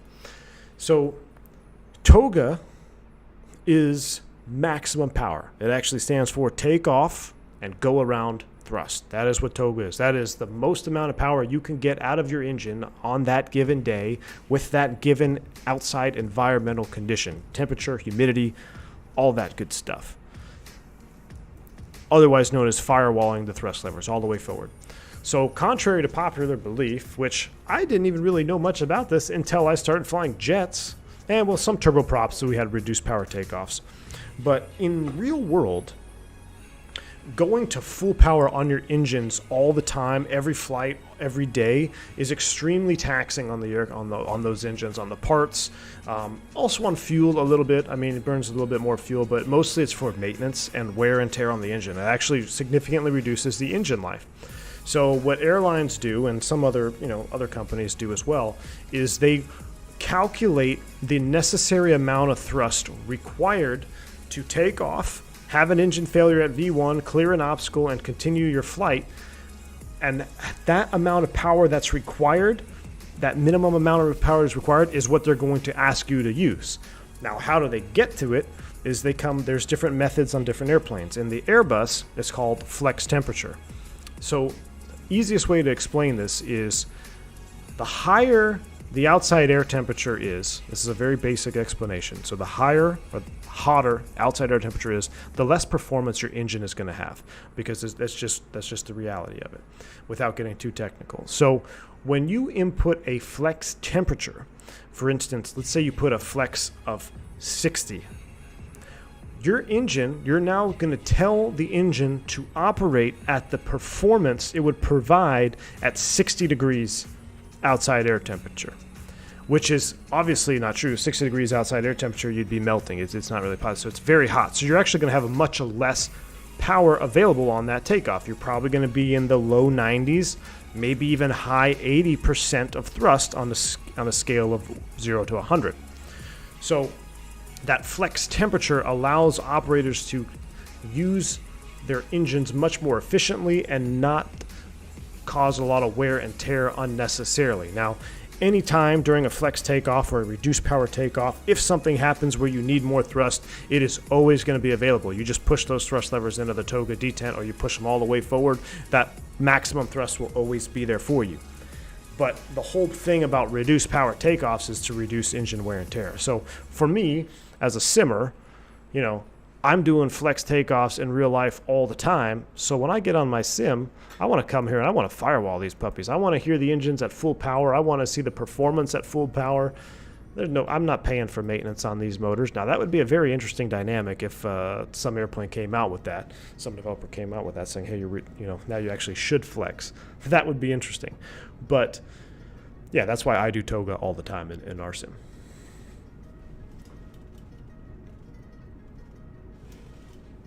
Isn't Toga also controlled by FADEC? Because I don't see. Yeah, so, Christian, when I said 100%, that's not necessarily accurate. So, Toga thrust will be... There'll be a tick mark up here on your ECAM of like what is available at Toga thrust. And depending on the outside air temperature and outside environmentals, Christian, a full Toga takeoff may only yield you like 93%. That's when we start getting into density altitude, which leads us to the perfect time to start talking about density altitude, high altitude operations. Do I always go full power and go arounds? No. Matter of fact, the Neo actually has a soft go-around function. So if you're at high altitude, maybe you're at 2,000 feet, air traffic control wants you to go around, you can do man go-around soft or GA soft, which same deal as flex temp on takeoff. The airplane will compute the necessary amount of power to complete the go-around maneuver and climb out and not, jeopardize any energy management or anything like that without going full thrust. So it's much easier on the passengers, much less scary for people in the back who've never experienced to go around, much quieter, makes it a non-event. It's almost just like, okay, here we go, we're climbing. So very different than just going firewall thrust and then having to bring the power back to idle because you only needed to climb 300 feet. Benny, what's up, man? I like the engine view unless it's a turboprop, which in case I go deaf. Yeah, the turboprops definitely hurt the ears, man. Ah, look at that. Engine view is edging it out, 43%.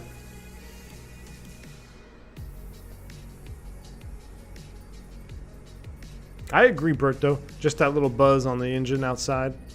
That's an interesting big map situation down there. I've never done much Microsoft water flying. Getting ready to come into Colombia now.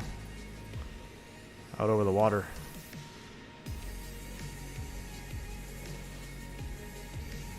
So what happens to the go-around nav mode if go-around power is not selected? I know with Airbus and other aircraft that climb thrust works in some situations where power is not required.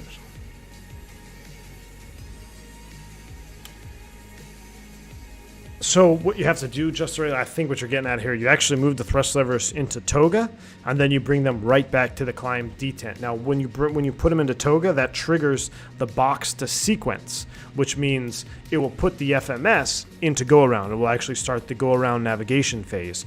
But when you bring it back to that climb detent, now you're back into go-around soft, and you can do that faster than the engine can respond, so you never actually increase thrust. You just bump it Toga, bring it right back. That sequences the flight plan to keep the airplane in nav mode. I think that's what you're getting at. How come full power to C-172? Because that airplane needs full power to get off the ground with 2 people in it and full tank of gas, period.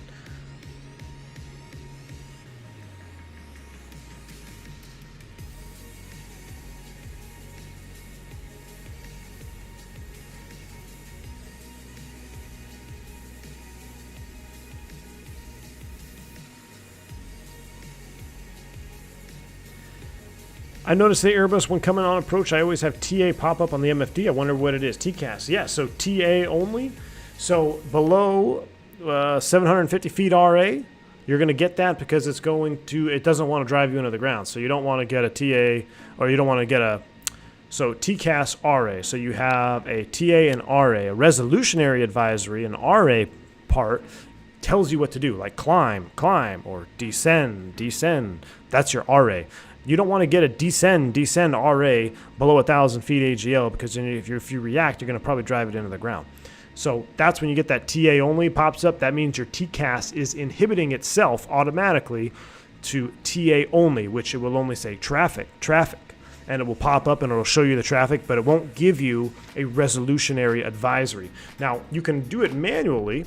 So if you look at our TCAS box over here, we operate in TARA. Now, I can put this into TA mode manually, and there you go. See, TA only. Now, this is something that we do when we lose an engine. So if you lose an engine, you're flying around single engine, one of the steps in the checklist is to put this in TA only, because TCAS does not know if you're single engine. So it can't, if it gives you a RA to comply, you may not have the performance single engine to do it. So that is why it's in our checklist to move that to TA only when you're a single engine. But yeah, that will automatically pop up once you get below, I think it's 750 feet RA.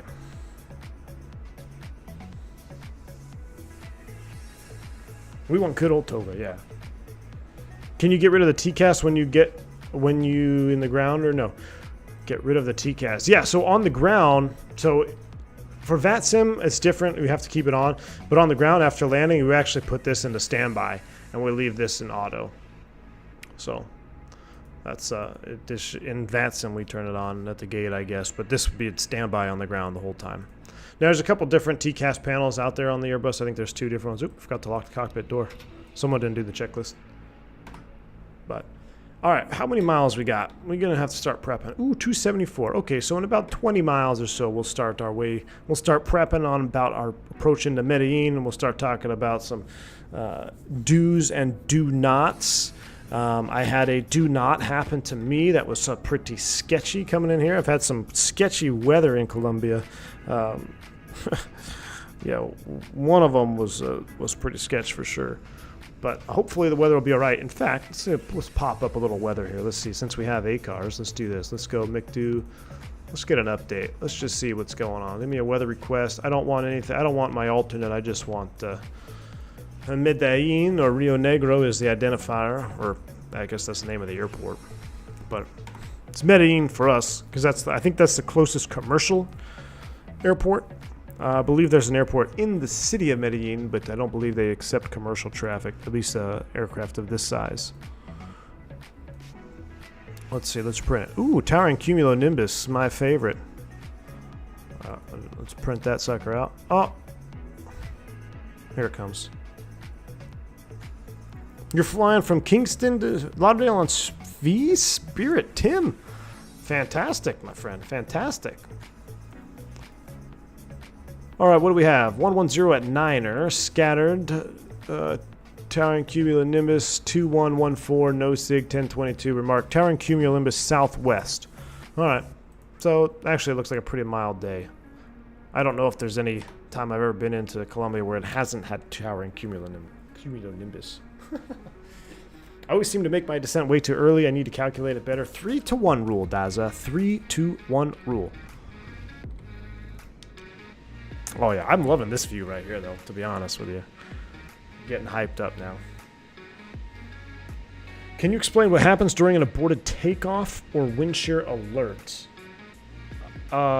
Basically just reaction. You react and you try not to die. So on a wind shear, there's 2 types of wind shears you can have. You can have an alert, and then you can actually have a wind shear. What is it? There's a precautionary wind shear, and then there's an actual wind shear that goes off. So a precautionary wind shear, if you get a wind shear ahead in the Airbus, is what it will actually say. It'll say wind shear ahead. It's actually at the discretion at our airline that you may continue the approach until you actually get a wind shear. Now, if you actually get a wind shear, it's going to say wind shear, wind shear. And at that point, the crew goes into automatic mode where we're just reacting. So whoever's flying the aircraft, you're going to follow the command bars. You're not going to change configuration. It's very important you don't change configuration because you're going to go Toga thrust. And the only other time that you really go Toga thrust reactively like that is in a go-around where it's, all right, go around flaps. The first thing you do is you go around thrust and then you go flaps up 1 step. Now on a wind shear, it's important you don't change configuration because you do not want to decrease your performance at all in a wind shear escape maneuver. So you want to follow the command bars because they will actually command you out. Sometimes full aft stick will be required. If you go full aft stick, we do this in the sim a lot where you're doing full aft stick Toga thrust in a wind shear and the airplane is still not climbing. And that's when you're at the mercy of the wind shear. I talked about my wind shear event on the last stream where it was pretty hairy coming out of Indianapolis. But yeah, that's the wind shear mode. Then the pilot monitoring is monitoring the vertical speed and the rad out calls. And that will depend on the airline you work for too, but that's kind of the general procedure. An aborted takeoff, split-second decision, engine fire or failure, already cam. you bring those thrust levers to idle, the airplane is going to come to a screeching halt. I've talked about this too recently. My buddy, his headsets actually, he had a high-speed abort in Vegas, and he said his headset, both their headsets just flew off their heads because of the G-force on the deceleration. So, very violent. A high-speed abort is very violent. Brake temperatures will be well up into the 500 C mark. You're going to have to go to a safe stand or a hot brake zone to let the brakes cool off, have the fire trucks come out, make sure you don't have a wheel fire. But a high-speed abort is one of the, I would say close to, the same as a V1 cut engine failure at V1. It is probably one of the next most dangerous things that can happen is a high-speed abort.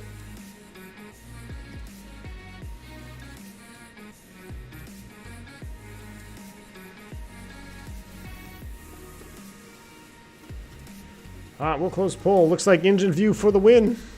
Nicely done.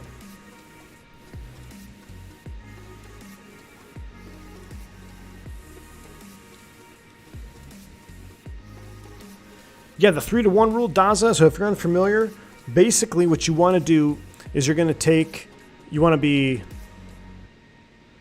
so simple. Let me just do a simple calculation for you. So let's say you're landing at sea level, right? You want to be 30 miles out, 10,000 feet, 250 knots, right? So we're going to take our cruise altitude. Let's say we're cruising at 30,000 feet. We want to be at 10,000 feet, right? So let's just subtract that. That's going to be 20,000 feet. Let's just call it 2. Multiply it by 3. 60 miles out is when you want to start down. That's your basic 3-degree path down. Now, wind will also have an impact on your top of descent. If you have a fast ground speed, you're going to actually want to start your descent a little bit earlier because you're going to be covering more ground as you're descending at the same rate. So there are some ways to play with it, but I think I did a detailed video somewhere on my channel. I'm going to have to do another one about calculating top of descent and giving yourself enough time to get down. But just to start, give yourself that window, 30 miles out, 10,000 feet, 250 knots from your airport, and work backwards from there. Do anything you need to do to get to that window, and then you're going to be stable. You have plenty of time to slow down and go down and get into any airport. PV981, yeah, that's the basics of the 3-to-1 rule. So your altitude to lose, multiply it by 3. There you go.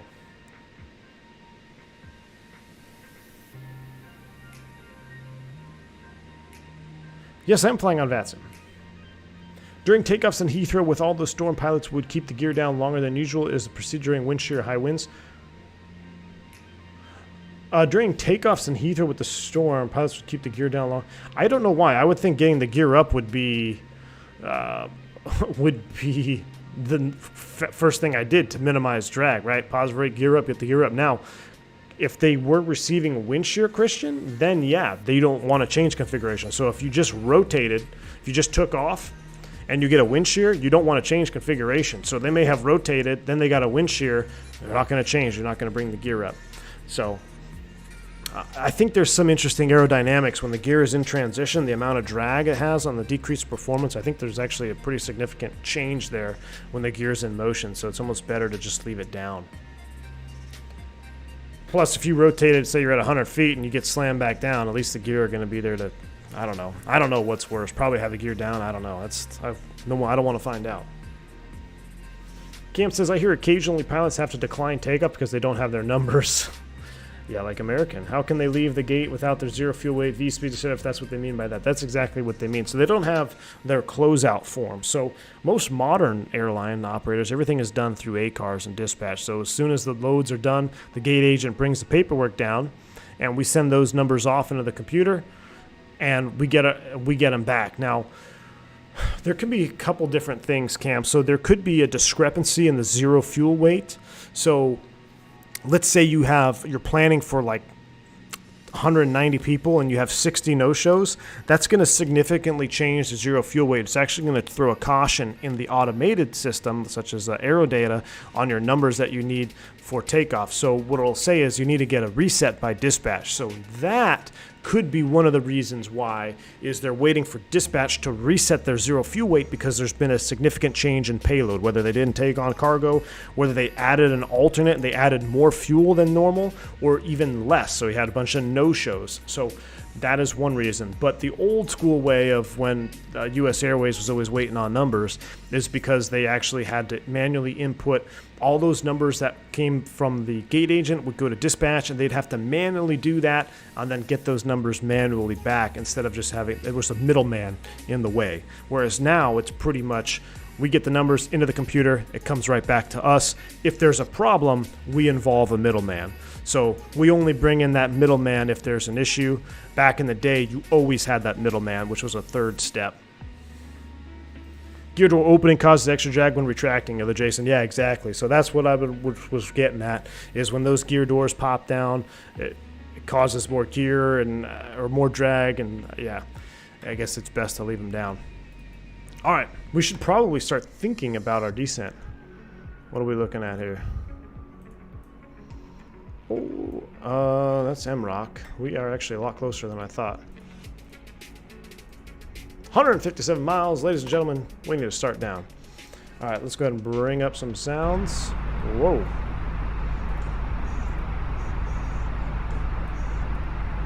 Turn that down. We got to do some work here, ladies and gentlemen. Let's actually just go ahead and start a descent down to 240 just to get us in the right direction. 240, open descent. We'll manage up the speed. Down we go. All right, we got to pull out some charts, and let's load up the information here too. And that was a little bit too loud, I think, wasn't it? On the, there we go. All right, enter destination data. This is still good. Well, we're going to just use this one. Temperature of 21. QNH is 3019er. Winds are 110 at 9. And we got to talk about the approach, and we're going to brief that. All right, pull out Navigraph. Let's get rid of all of this stuff. I don't need this. We're going to come all the way over here. That actually went by much faster. Geez, we've been streaming for an hour 43 minutes already. Man, you guys keep me talking. You guys get, I know I can't get to all your questions, but I do appreciate all your questions in chat. I'm sorry if I don't get to all of them. Sometimes I get on a train of thought and then I intentionally kind of don't read the comments so I can finish my train of thought. But you guys are awesome. The chat drives the channel, drives the stream, so you guys are awesome. Thank you. Rocco, thank you for the £2 donation, man. Appreciate it, sir. Would you ever abort past V1 if no chance to fly? That's a, you know what, Rocco? That's the question that's asked quite a bit. There's been an instance of where there was an abort past V1 and it saved everybody on board.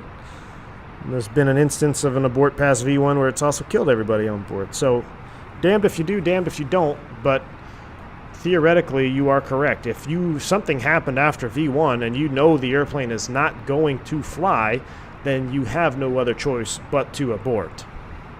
So it's one of those hairy split-second life or death decisions that you're gonna, whatever happens, you're gonna have to explain yourself. So, you know, whether it turns out good, you're gonna have to explain yourself, and if it turns out bad, you're gonna have to defend yourself, and you're probably gonna be penalized.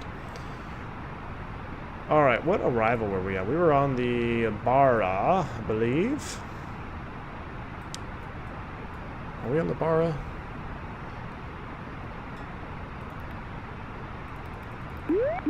No, Opima. Look up.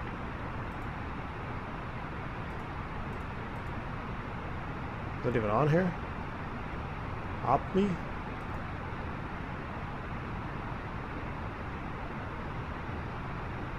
What arrival are we on?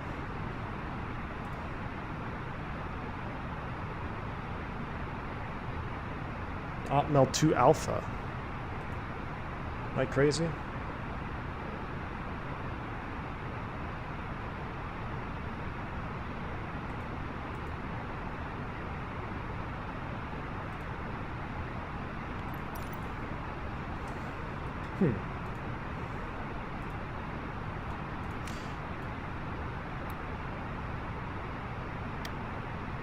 Let's go into plan mode. Let's zoom it down. Let's see what we got here.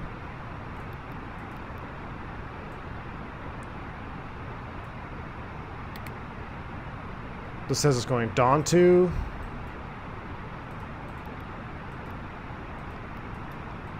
I believe that's a procedure turn. All right, we might have to do some editing here. Wrong airport.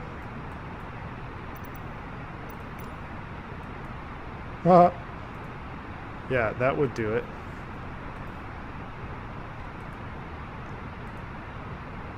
Rio Negro. There we go. Fake pilot confirmed.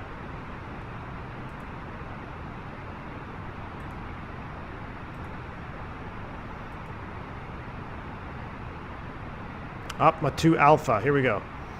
All right, so we are Remuk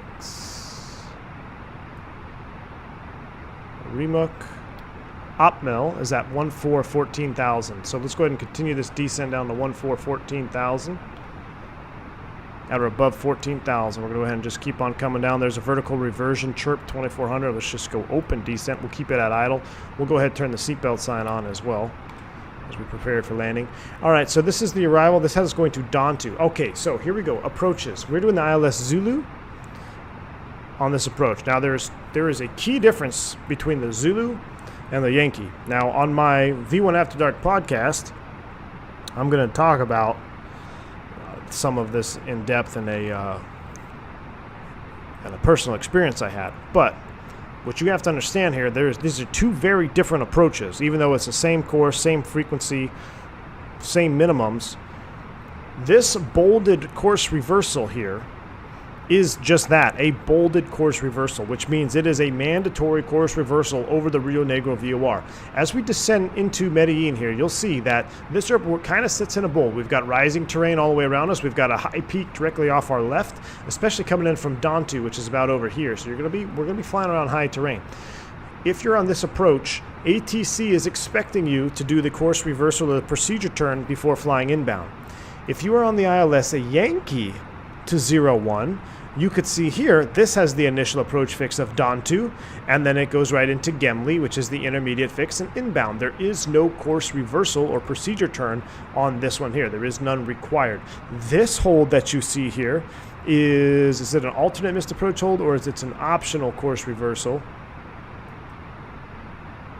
Let's see here. Where is the climbing left turn to max? Where's my missed approach? To Maranilla. Yeah, so this is not a mandatory procedure turn here if you're coming in off of Dontu. So we're on the Zulu approach, which is a mandatory course reversal here. So we have to make sure we set this up. Now, as we get a little bit closer and slower, we'll see what the ND draws, but I did a test flight in this, and I was actually able to create basically just the hold here over the final approach here, where it actually drew the perfect course reversal, and it flew it. So, Dontu CF01.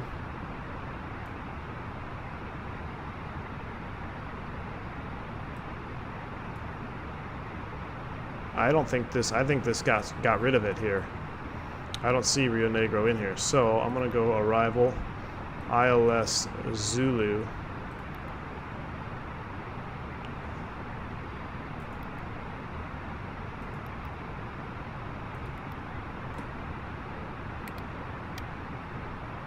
Let's see what happened here.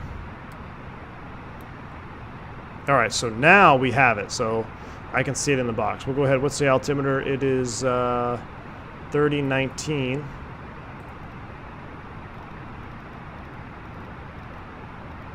Is set.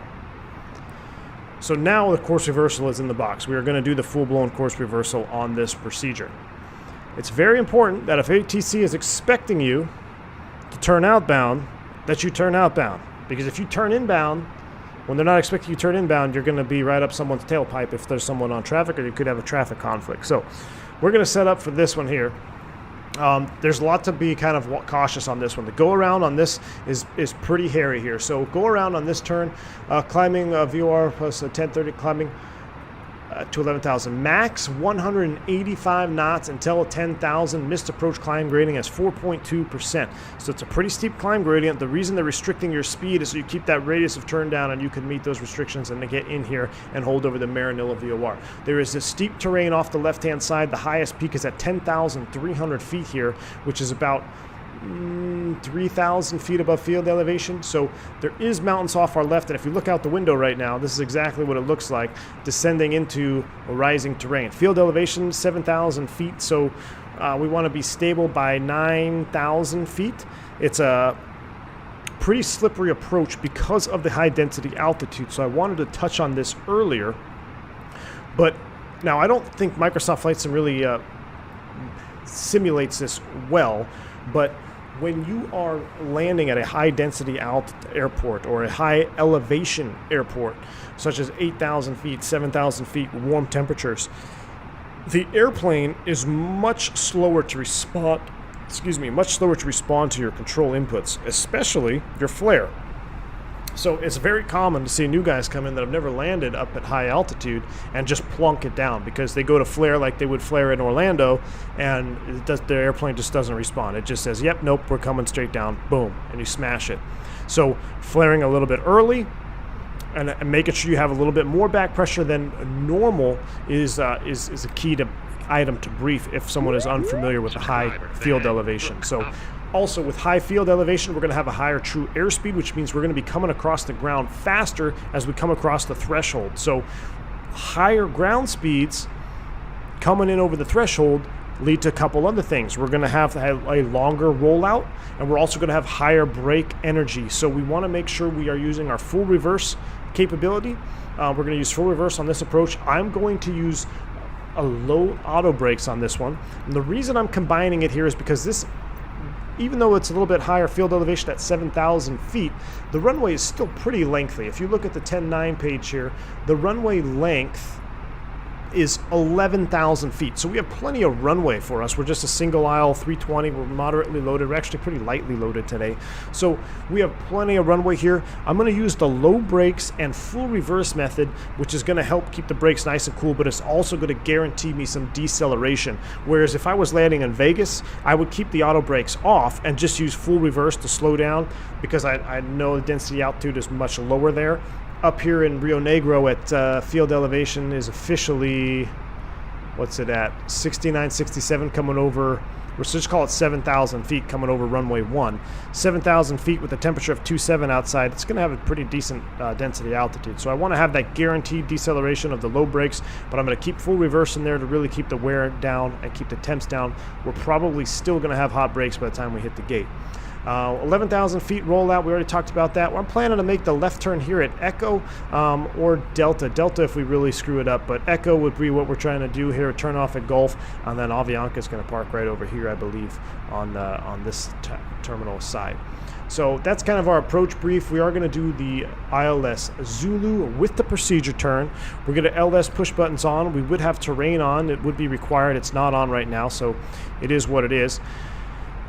110.9, 007 is the final approach course. I'm going to make this full screen because it's the only one we need now.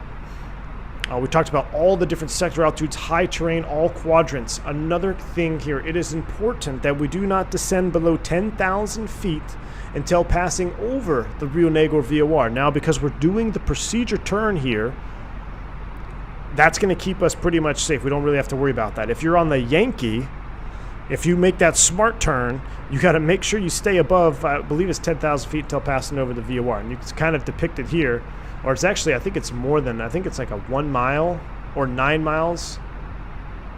You could see here 0.7, so let's see, 0.7 from RNG. So yeah, 0.7 miles from RNG is when you want to start down to the 10,000. So let's call it a mile from Rio Negro. So I'm actually going to hard tune that one here. I'm actually going to go RadNav. I'm going to go RNG. Now, one thing I wish I did, guys, I wanted to bring my actual work iPad in here so I could read you the briefing. I'm kind of doing this off of memory right now, so I may be missing some stuff. But we'll probably fly in here again, and we'll talk about the actual requirements that we have to go over. But look at this. This is kind of like kind of get that Pero feeling. That's nowhere near as dangerous as Pero, but you're flying into high terrain here with scattered thunderstorms. It can get a little bit spicy. So Let's do it. Enough fuel for a go on. We have enough Andy B. We definitely have enough fuel right now. We're in a Neo. I think we got, what do we have, like 7,000. So we have an alternate of Skibo, Bogota. So we do have enough fuel for a go round. He was just testing you guys. I saw that. Yeah, I had the wrong chart up. Jeez. SKMD, other Medellin airport has a crazy RNAV approach, but I think the 320 is too fast for it. Yeah, no 320s go into SKMD, I believe. I like how we're allowed to smoke on this flight as long as we're wearing our seatbelts. Hey, smoke them if you got them, Aaron. V1, this video from Storm Eunice, British Airways 787 aboard to takeoff. Looks like they did a slow speed abort taxi and then take off again. The high crosswinds was mist blowing at 9 degrees. That's crazy. I was watching a couple of, whoa, we just flew into a rain cloud. Look at that. And the rainbow, are you kidding me? Look at the effects on that sim. I love this sim. I love Microsoft Flight Sim now. We're still plenty hot. We don't need any temps. Let's go ahead and step her down to 13,000 now. We'll do a vertical speed descent here at 500 feet per minute. Yeah, Ricardo, I was watching a lot of those videos there of Storm Eunice. I can't remember how they said it, but yeah. I also watched the, what was it? Not the spotter guy. Became famous on YouTube. I mean, he was already famous, but really famous after the storm. Some crazy approaches that day.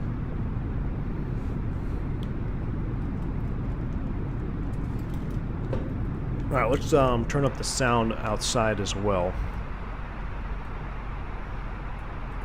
Yeah, so over Christmas, I did a flight down here. The weather was at absolute minimums.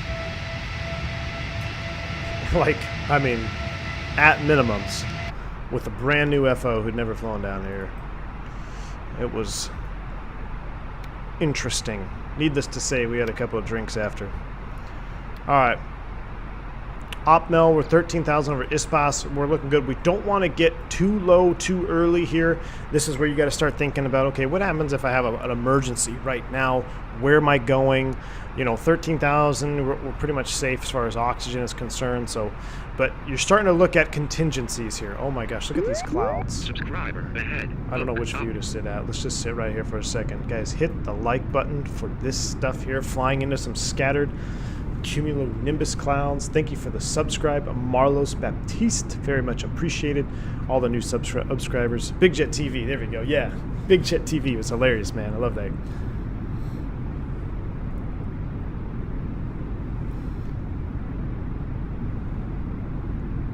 Have you ever become friends with the first officer or captain? Yeah, I'm a captain, and I've definitely, I've got a lot of friends, man. I've got a lot of friends that are both captains and first officers. Some of different airlines, some at this airline. Look at that, we just flew right by that. So this is, I mean, you guys, if you've ever flown down in here, you know this is exactly what it looks like. Honestly, this is exactly what flying into Medellin looks like. That was a nice little cumulonimbus cloud right there. Lose an engine now, just do a Trevor Jacob. Oh, don't get me started. Trevor Jacob. Jeez.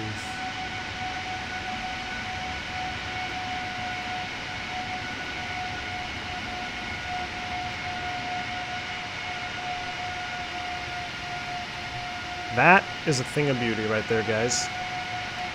That is a thing of beauty.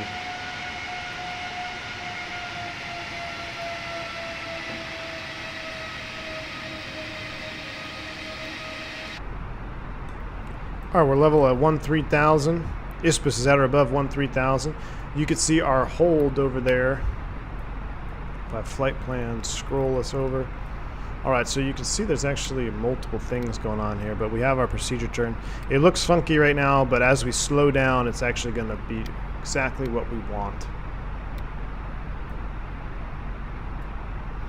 they have us going out there on the mist?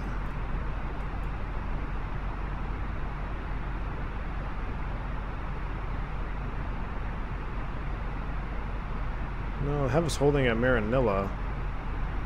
I thought there was an alternate hold at Rio Negro, but I guess not. Oh, here we go. Holding at RNG VOR cannot be done simultaneously at the same flight level. Interesting.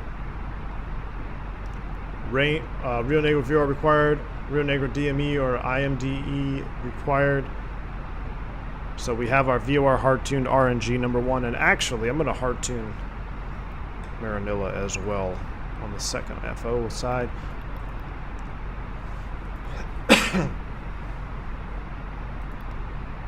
Cool, so we got both frequencies hard-tuned. Oh, we need touchdown mins.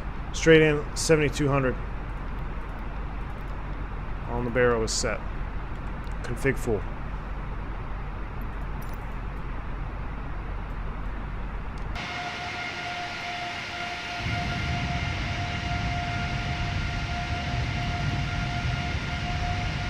Are the new bore sounds loaded? Yeah, this is the latest and greatest bore sounds.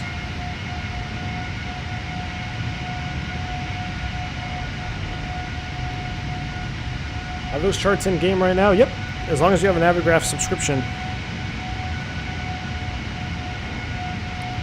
This is a little bit sketch flying through here. These look a little intimidating. Oh my gosh. If you haven't already, hit the like button for flying into intimidating clouds and not deviating. Here at Avianca, we don't deviate.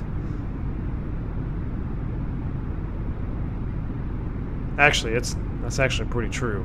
I was flying in there. I was actually following an Avianca flight, and I was like, can we get like 20 to right for weather? And like, yeah, pretty whatever. But Avianca just kept straight on. I mean, they're much more familiar with the weather down there. But some of the clouds, they can look really nasty, but they end up not being all that bad. They just look a lot worse than they are. But yeah, the native pilots down there, they just freaking go right through anything.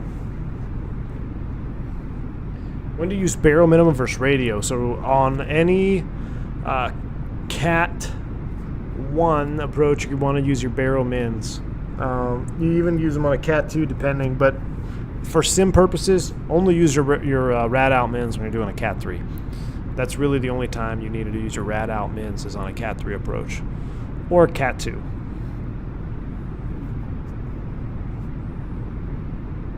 Navigraph subscription. That's what it is right here. Navigraph charts.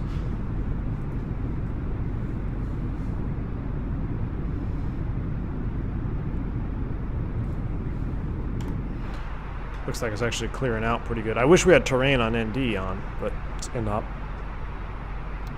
Which I think would make this illegal. Alright, do we have any speed constraints on the Star? Don't remember. Oh, whatever. We'll slow it down to 250 here as we cross Ispus. Alright, so we got our barrel set, rad nav is tuned, low brakes, full reverse, full flaps. Any questions? No questions. Alright.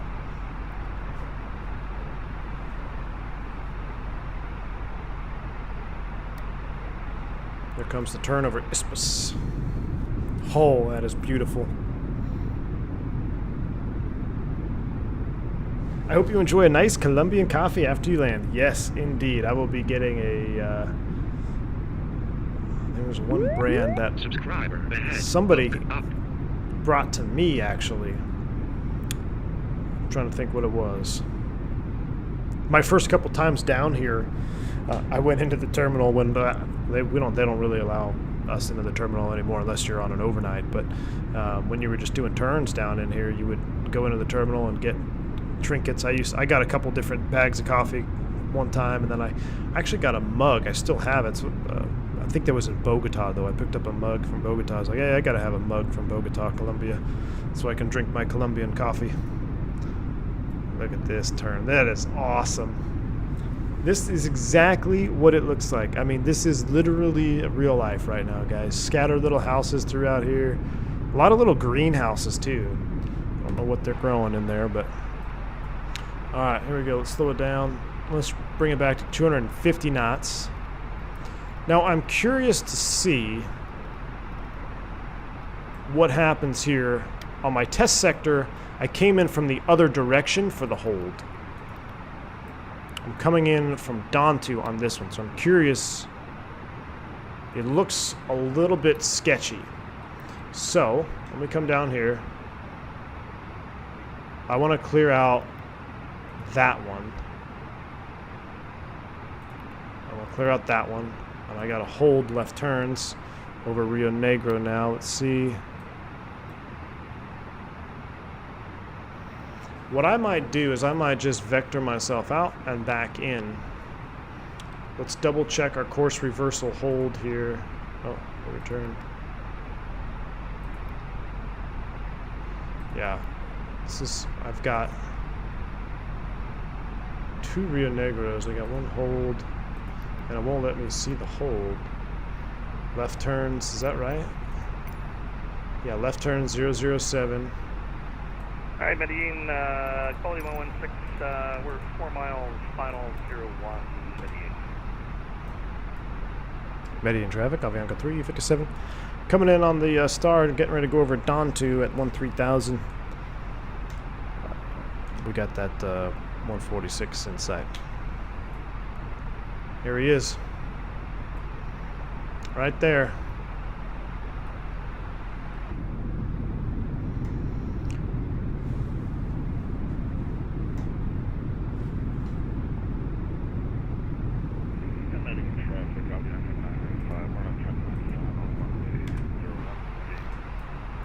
All right, he's on a 10-mile final, so we're gonna have to make sure we're clear of him. I don't know if I like this hold here, guys. What I'm gonna do to make sure we don't screw everything up here, let's be proactive. Let's be pro. I'm gonna select heading, and then I'm gonna come to the box. So we're at a heading. We're at 13,000. We can actually step down to 12,000. So let's go ahead and select 12,000. Open descent. I'm gonna come over here to the box. I'm gonna clear out. I'm gonna clear PPAWs. I'm gonna clear optimal. Well, why is it going backwards? And what I want to do is I want to load up ILS Zulu, no star, approach via Rio Negro, insert. Really looking funky now.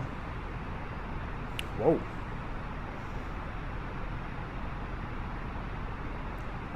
And we're going to go direct to Rio Negro after passing here, and then we will join the hold. Join the pursuit turn. That is the other Avianca flight right there. Amazing seeing you flying in Colombia. Thank you, Juan. I love it down here, man. I love flying down here. It is a lot of fun. It keeps you sharp. My hat's off to all the local pilots down here, because you gotta be sharp. 116 is down with a butter off on taxiway Charlie. Medellin. Well done. Thank you. Watch the winds on the final. Pixar didn't happen. Look at that rain shaft right there. Are you kidding me? Look how cool that is. Medellin traffic, Avianca 995, 4 mile final, runway 01,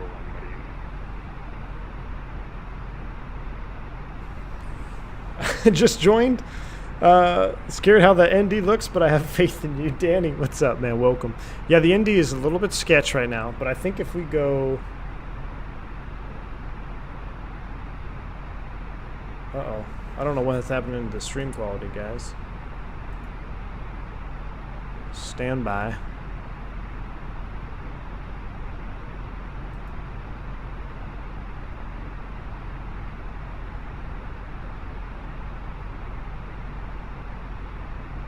Maybe it'll come back.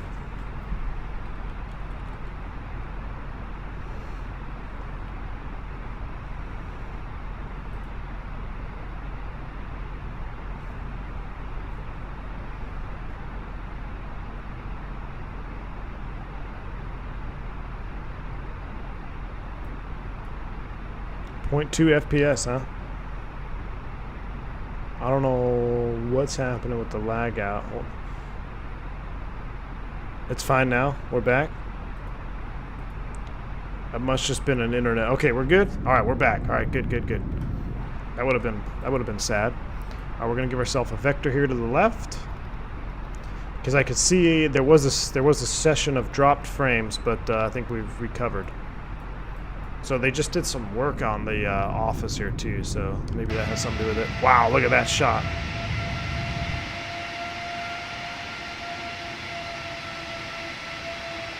Alright, we're back in it.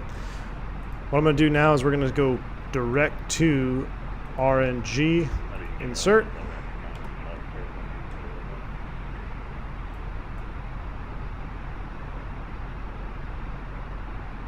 We're navin, direct to Rio Negro, and we are set up for the procedure turn. Well, now we don't even really need to do it. We'll do it anyway, because these views are amazing.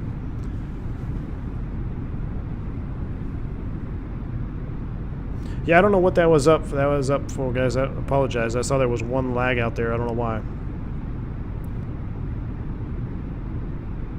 There's also a really fun airport, SKR, my hometown. You guys fly here, Fort Lauderdale, SKR. I'll have to, oh, Cartagena. Oh, yeah, I know where Cartagena is. Someone posted in the Discord of another airport, SKPS, I think, which looked really fun. I think we're going to stay around and do some Colombia flying this week until I get my X-plane fixed. Until I get my X-plane fixed, we're going to stick around and do some more Colombia flying, because look at these mountains, guys. How freaking awesome does that look? Freaking juice-y.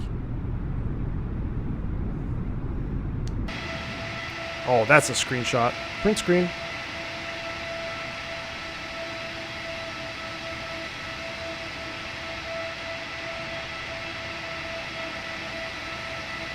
That is awesome. If you haven't already, hit the like button for that. Okay, so the ND is looking sketch, but I think it's going to be okay. We're going to go ahead and slow to 210 knots.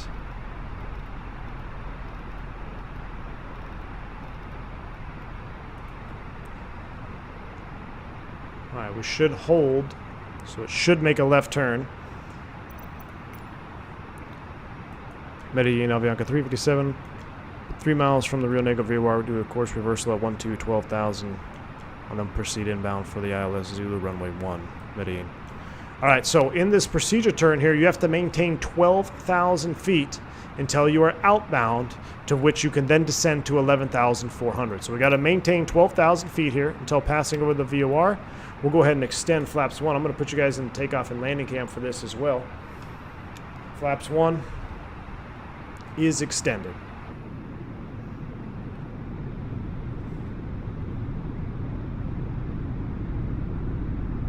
Beautiful. Flaps 1, 210. Here is the turn, theoretically. We should be in the turn now for the hold.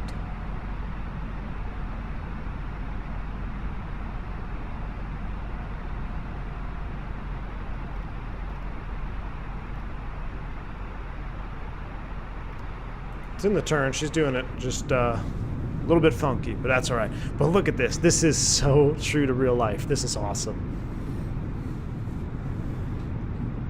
SKPS is really challenging. It's like the Peril of Colombia. Yeah, that's what was said in Discord. So I'm going to be checking that one out next. The weather rendering in the sim is amazing despite occasional inaccuracies. I agree, man. Just the way... I don't run any add-ons or weather programs yet, but it hasn't really bit me yet where it's made it unflyable. But I know there's been some bugs with live weather for sure. Let me get my water out of the way.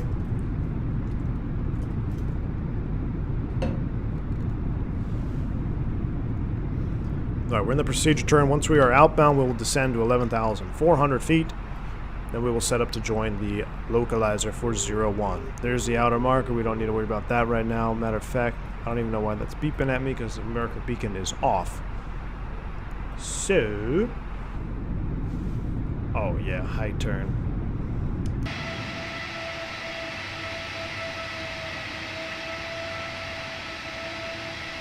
Those views made me give up on P3D. Yeah, it's you know what, I wouldn't say being forced to being in Microsoft Flight Sim, but because of my current X-plane woes, I'm flying this sim now. It's been today, and it is addicting. It's like it makes you want to come back for sure.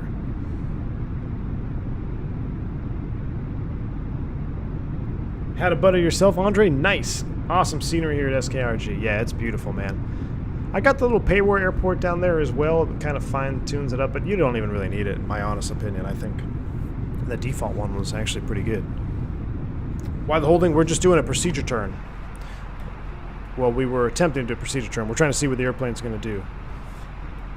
All right, we are established outbound. We're going to send to 11,400. 11,400, open descent. Down we go.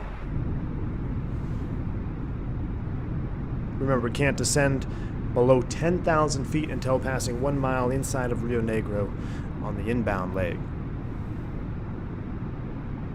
Hoping they fix the live weather being offline from 6 to 7 every night. Oh, really? Is that local or... that sucks. Just Jace, yeah, massive potential indeed.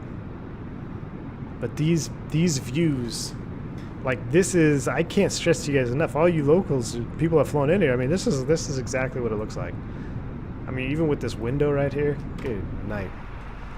All right, Outstar, 11,400. I'm gonna go ahead and reduce us all the way down to 180 knots. We'll extend flaps 2, and then I'm gonna give us an immediate exit, and we're gonna proceed inbound. Here comes our VFE next, minus 10. Let me get us in a juicy position here for flap extension to flap 2. Here we go.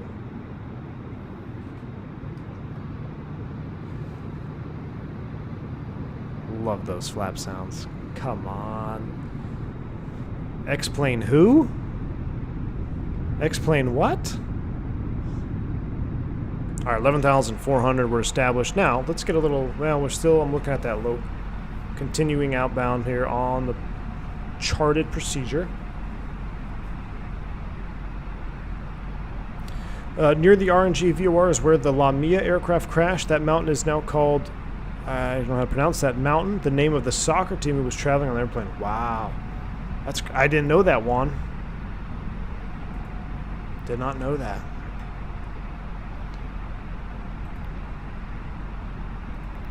Now, I should have immediate exit. Let's just see. Let's just see if it will automatically exit. Because we didn't technically enter a hold. We entered a procedure turn. So let's see what the airplane does here. 6 to 7 p.m. Eastern. I gotcha.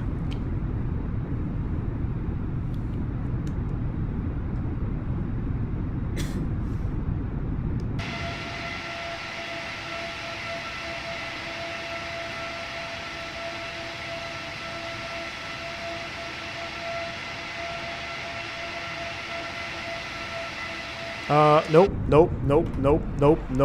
Turning the wrong way. Turning the wrong way. Okay. I was about to go ahead and turn the autopilot off. Whew. That's flashbacks to something my FO did to me. Wow, it's funny. Do not want to turn the wrong way in a hold. Do not want to turn the wrong direction in a hold. Or procedure turn.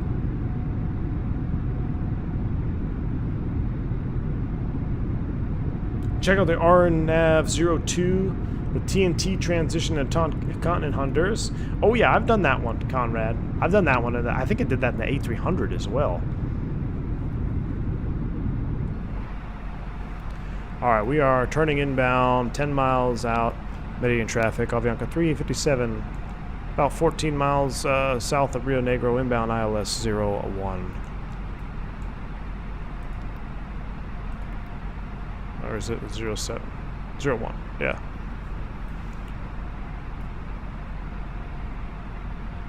Alright. Oops. Activate and confirm. We're in the hold. Will it let me do this now? No. Okay, so let's do this. Let's go direct RNG insert.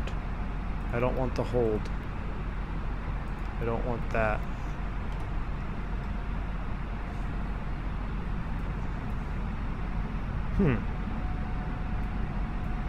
Alright, well, we'll do it in heading mode.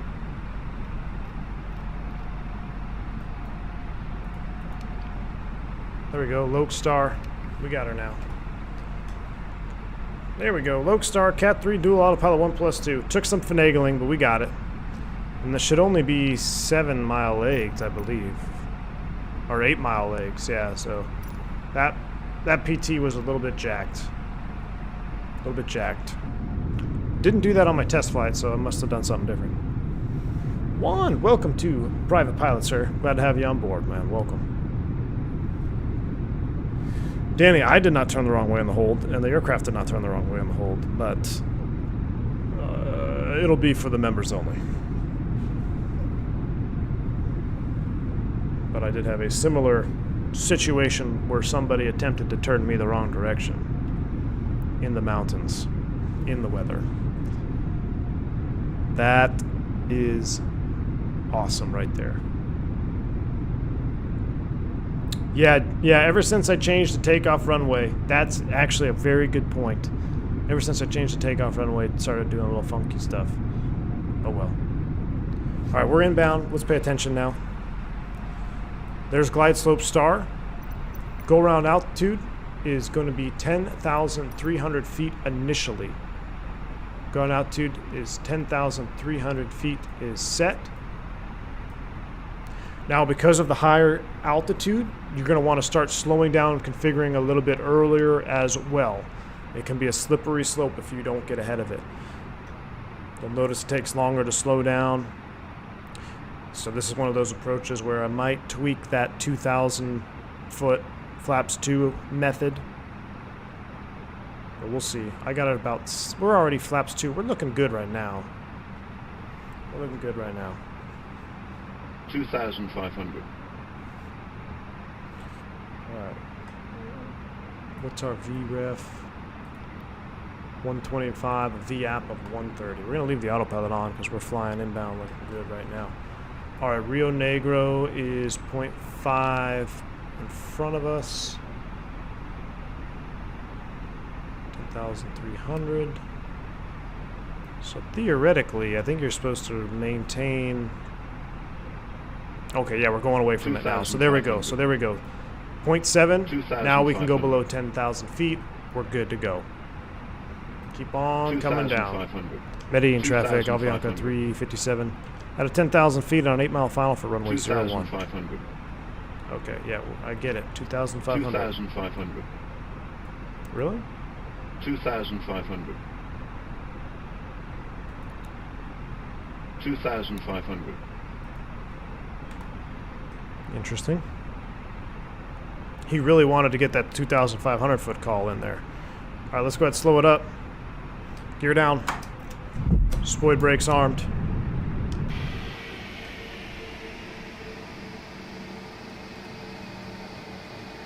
Let's get our lights on too, guys.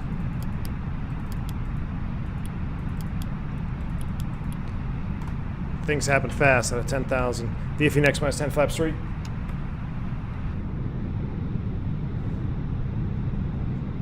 Gosh, this approach is sweet. And we'll go flaps full.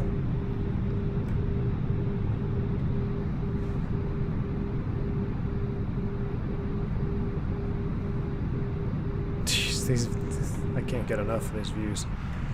All right, are you guys ready? Flight attendants, please prepare for landing. I kind of want to watch this before turning it off. Oh, we got to get replay up. Replay. Leave the autopilot on. Oh, boy. Flight recorder. Oh, I don't know if we're going to get it in time. There it is. Record. We got it. Thank you, Christian. You got it. All right, I'm going to go autopilot off. Whoa. Autopilot is off. Enjoy the landing, guys. We're just going to hand fly. We'll leave the auto thrust on for this one. 1,000. Stable, clear to land.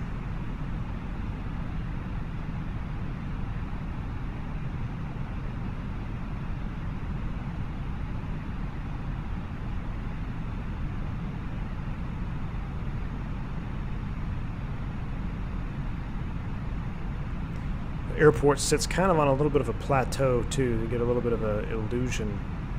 Not bad, but you'll see what I mean as we get closer.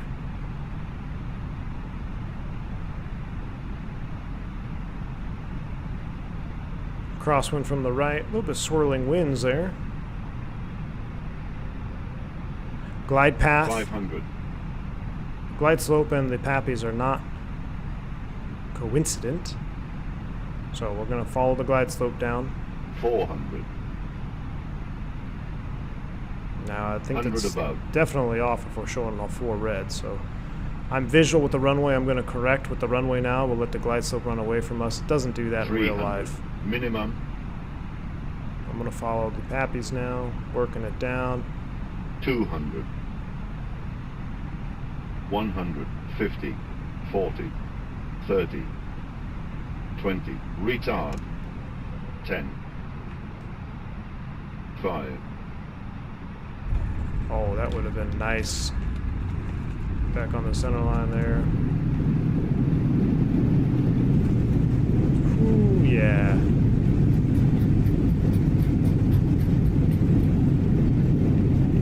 "70 knots. Manual braking. My rudder's really slippery right now. Probably should have checked them out. Not bad, ladies and gentlemen. Welcome to Medellin, Colombia. That was a butter. I'm going to show you guys my favorite thing to do now with my setup. So, real life, real captain flow here. I come up here, turn off my lights. Boom, boom, boom. And then I'll do this. Boom. And that signals the FO to do his after landing flow. But since I don't have an FO, I'm going to go ahead and do it myself. Bring the flaps up just like in real life. Cool deal. We don't need the APU. We're going to use ground power. Awesome. We're here. Let's go ahead and bring you guys back into the live cam. Avianca had a hard stand over there. We don't want to go to a hard stand, though. Ooh, United and Battleship Gray. Let's go see what let's go park next to him. We'd have to wait for a 3-minute cooldown. Now you can see low brakes, full reverse. Look at that. We already have hot brakes. Totally normal in this situation. Totally normal. Outside air temperature is 18 C, so it's actually even a cool day. We're going to park right next to this United here in Battleship Gray.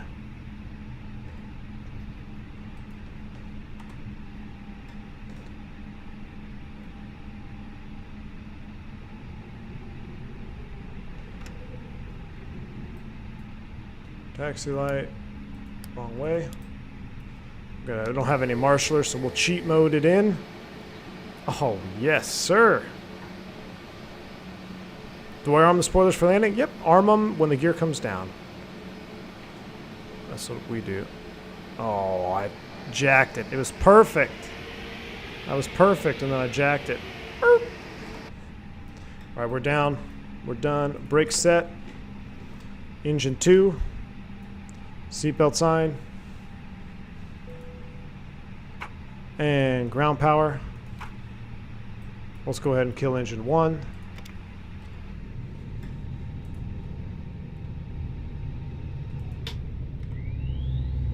Ladies and gentlemen, welcome. Stop recording to Medellin. Do I have detents on the Bravo? Yes, I do. Yes, I do. Let's take a look at that replay, shall we? We'll go ahead and leave. Oh, we're supposed to leave the engines running. Shoot. Oh well. Rip.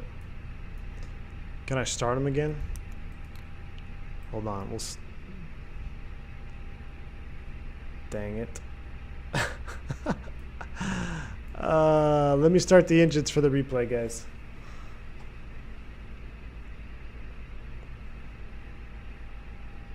We'll get the APU fired up here. We'll be on our way shortly. Hey, you want to listen to the APU spool up again? Oh, that's cool with the sun setting right behind the terminal. Future... Oh.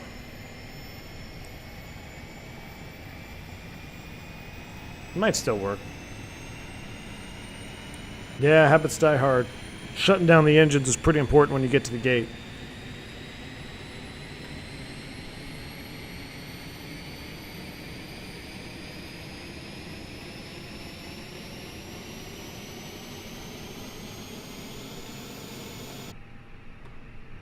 All right.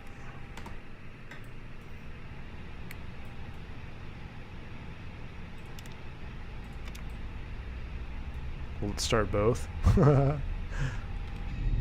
Don't try this at home.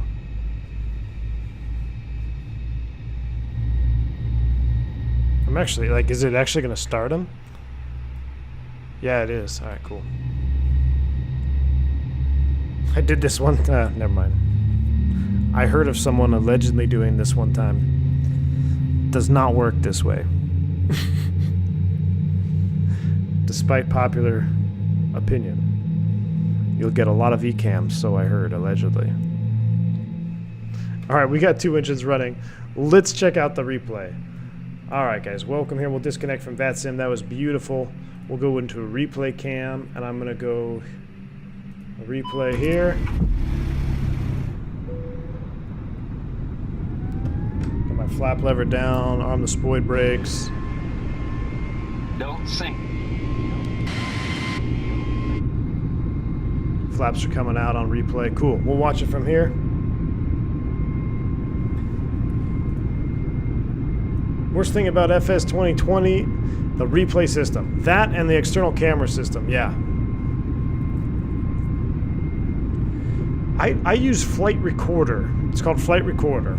Is what I use for replay mode. So I think the engines are stuck in like Toga thrust maybe?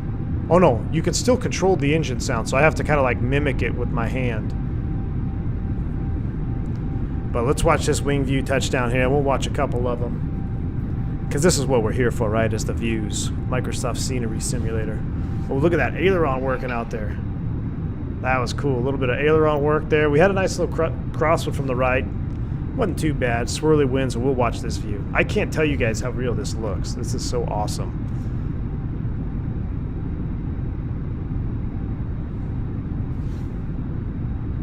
Needs a flyby view. Yes, absolutely.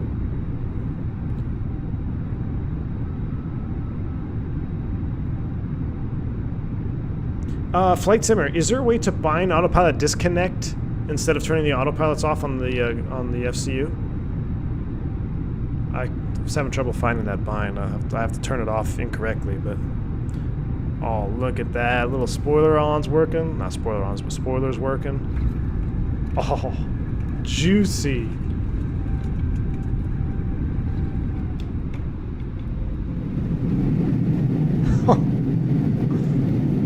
That is some serious juice right there, guys. Alright, let's take it back.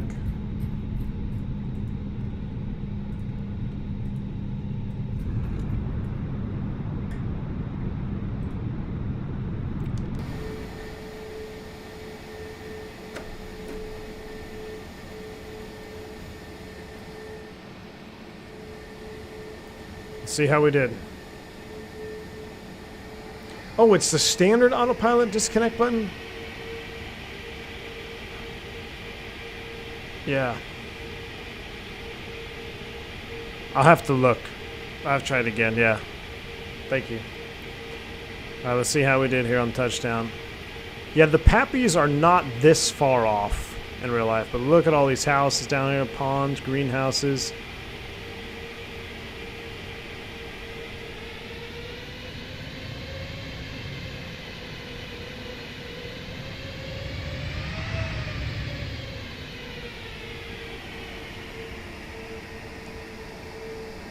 Real gentle. I mean, you guys saw how much I was pulling back. Look, it really didn't flare.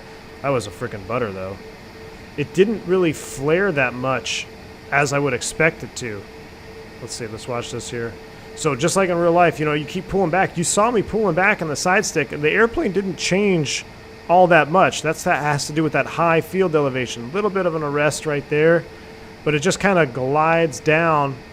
You know, I actually could have flared more. It was actually a pretty flat landing. A little bit off center line. We got on it, though.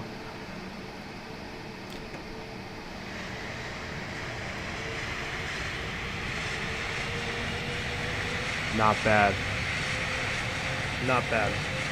Alright, guys. Back it up. Let's watch one from here. We'll get some tunes going. Don't sink. Don't sink. Alright. Sail is coming on, I believe. Yes, it is. Guys, thank you for joining me today on this impromptu stream. I hope you enjoyed some of the views. Maybe you learned something here or there. Maybe you didn't. If you did enjoy this, hit the like button for me on the way out. I appreciate you all the super chats, donos. You guys are awesome. Thank you for your monetary support here on the channel. Mods, thank you for hanging out with me in chat as well, keeping everybody in line. All my members, the continuous membership support. Had quite a few new members today. You guys are awesome. Thank you, Juan, and a couple others that joined as well. Forgive me for forgetting who was the new member there, but did have some new members join. You guys are awesome. Make sure you link your YouTube to the Discord. Get some extra perks that way as well. I'm not quite sure what I'm going to stream next. I'm going to try to get one more in this week. I got some stuff coming up. I'm working as well, so be looking around for the channel. Make sure your notifications are on, because I think we got to do some more Colombia flying in Microsoft Flight Sim. This is just too beautiful to not fly around here. But until next time, guys, yeah, 310 Flyer Tiller. Tiller will be happening next week. Next week we will see some Tiller options, so hang tight for that. But until next time, guys, stay safe, stay healthy. I'm V1. See ya.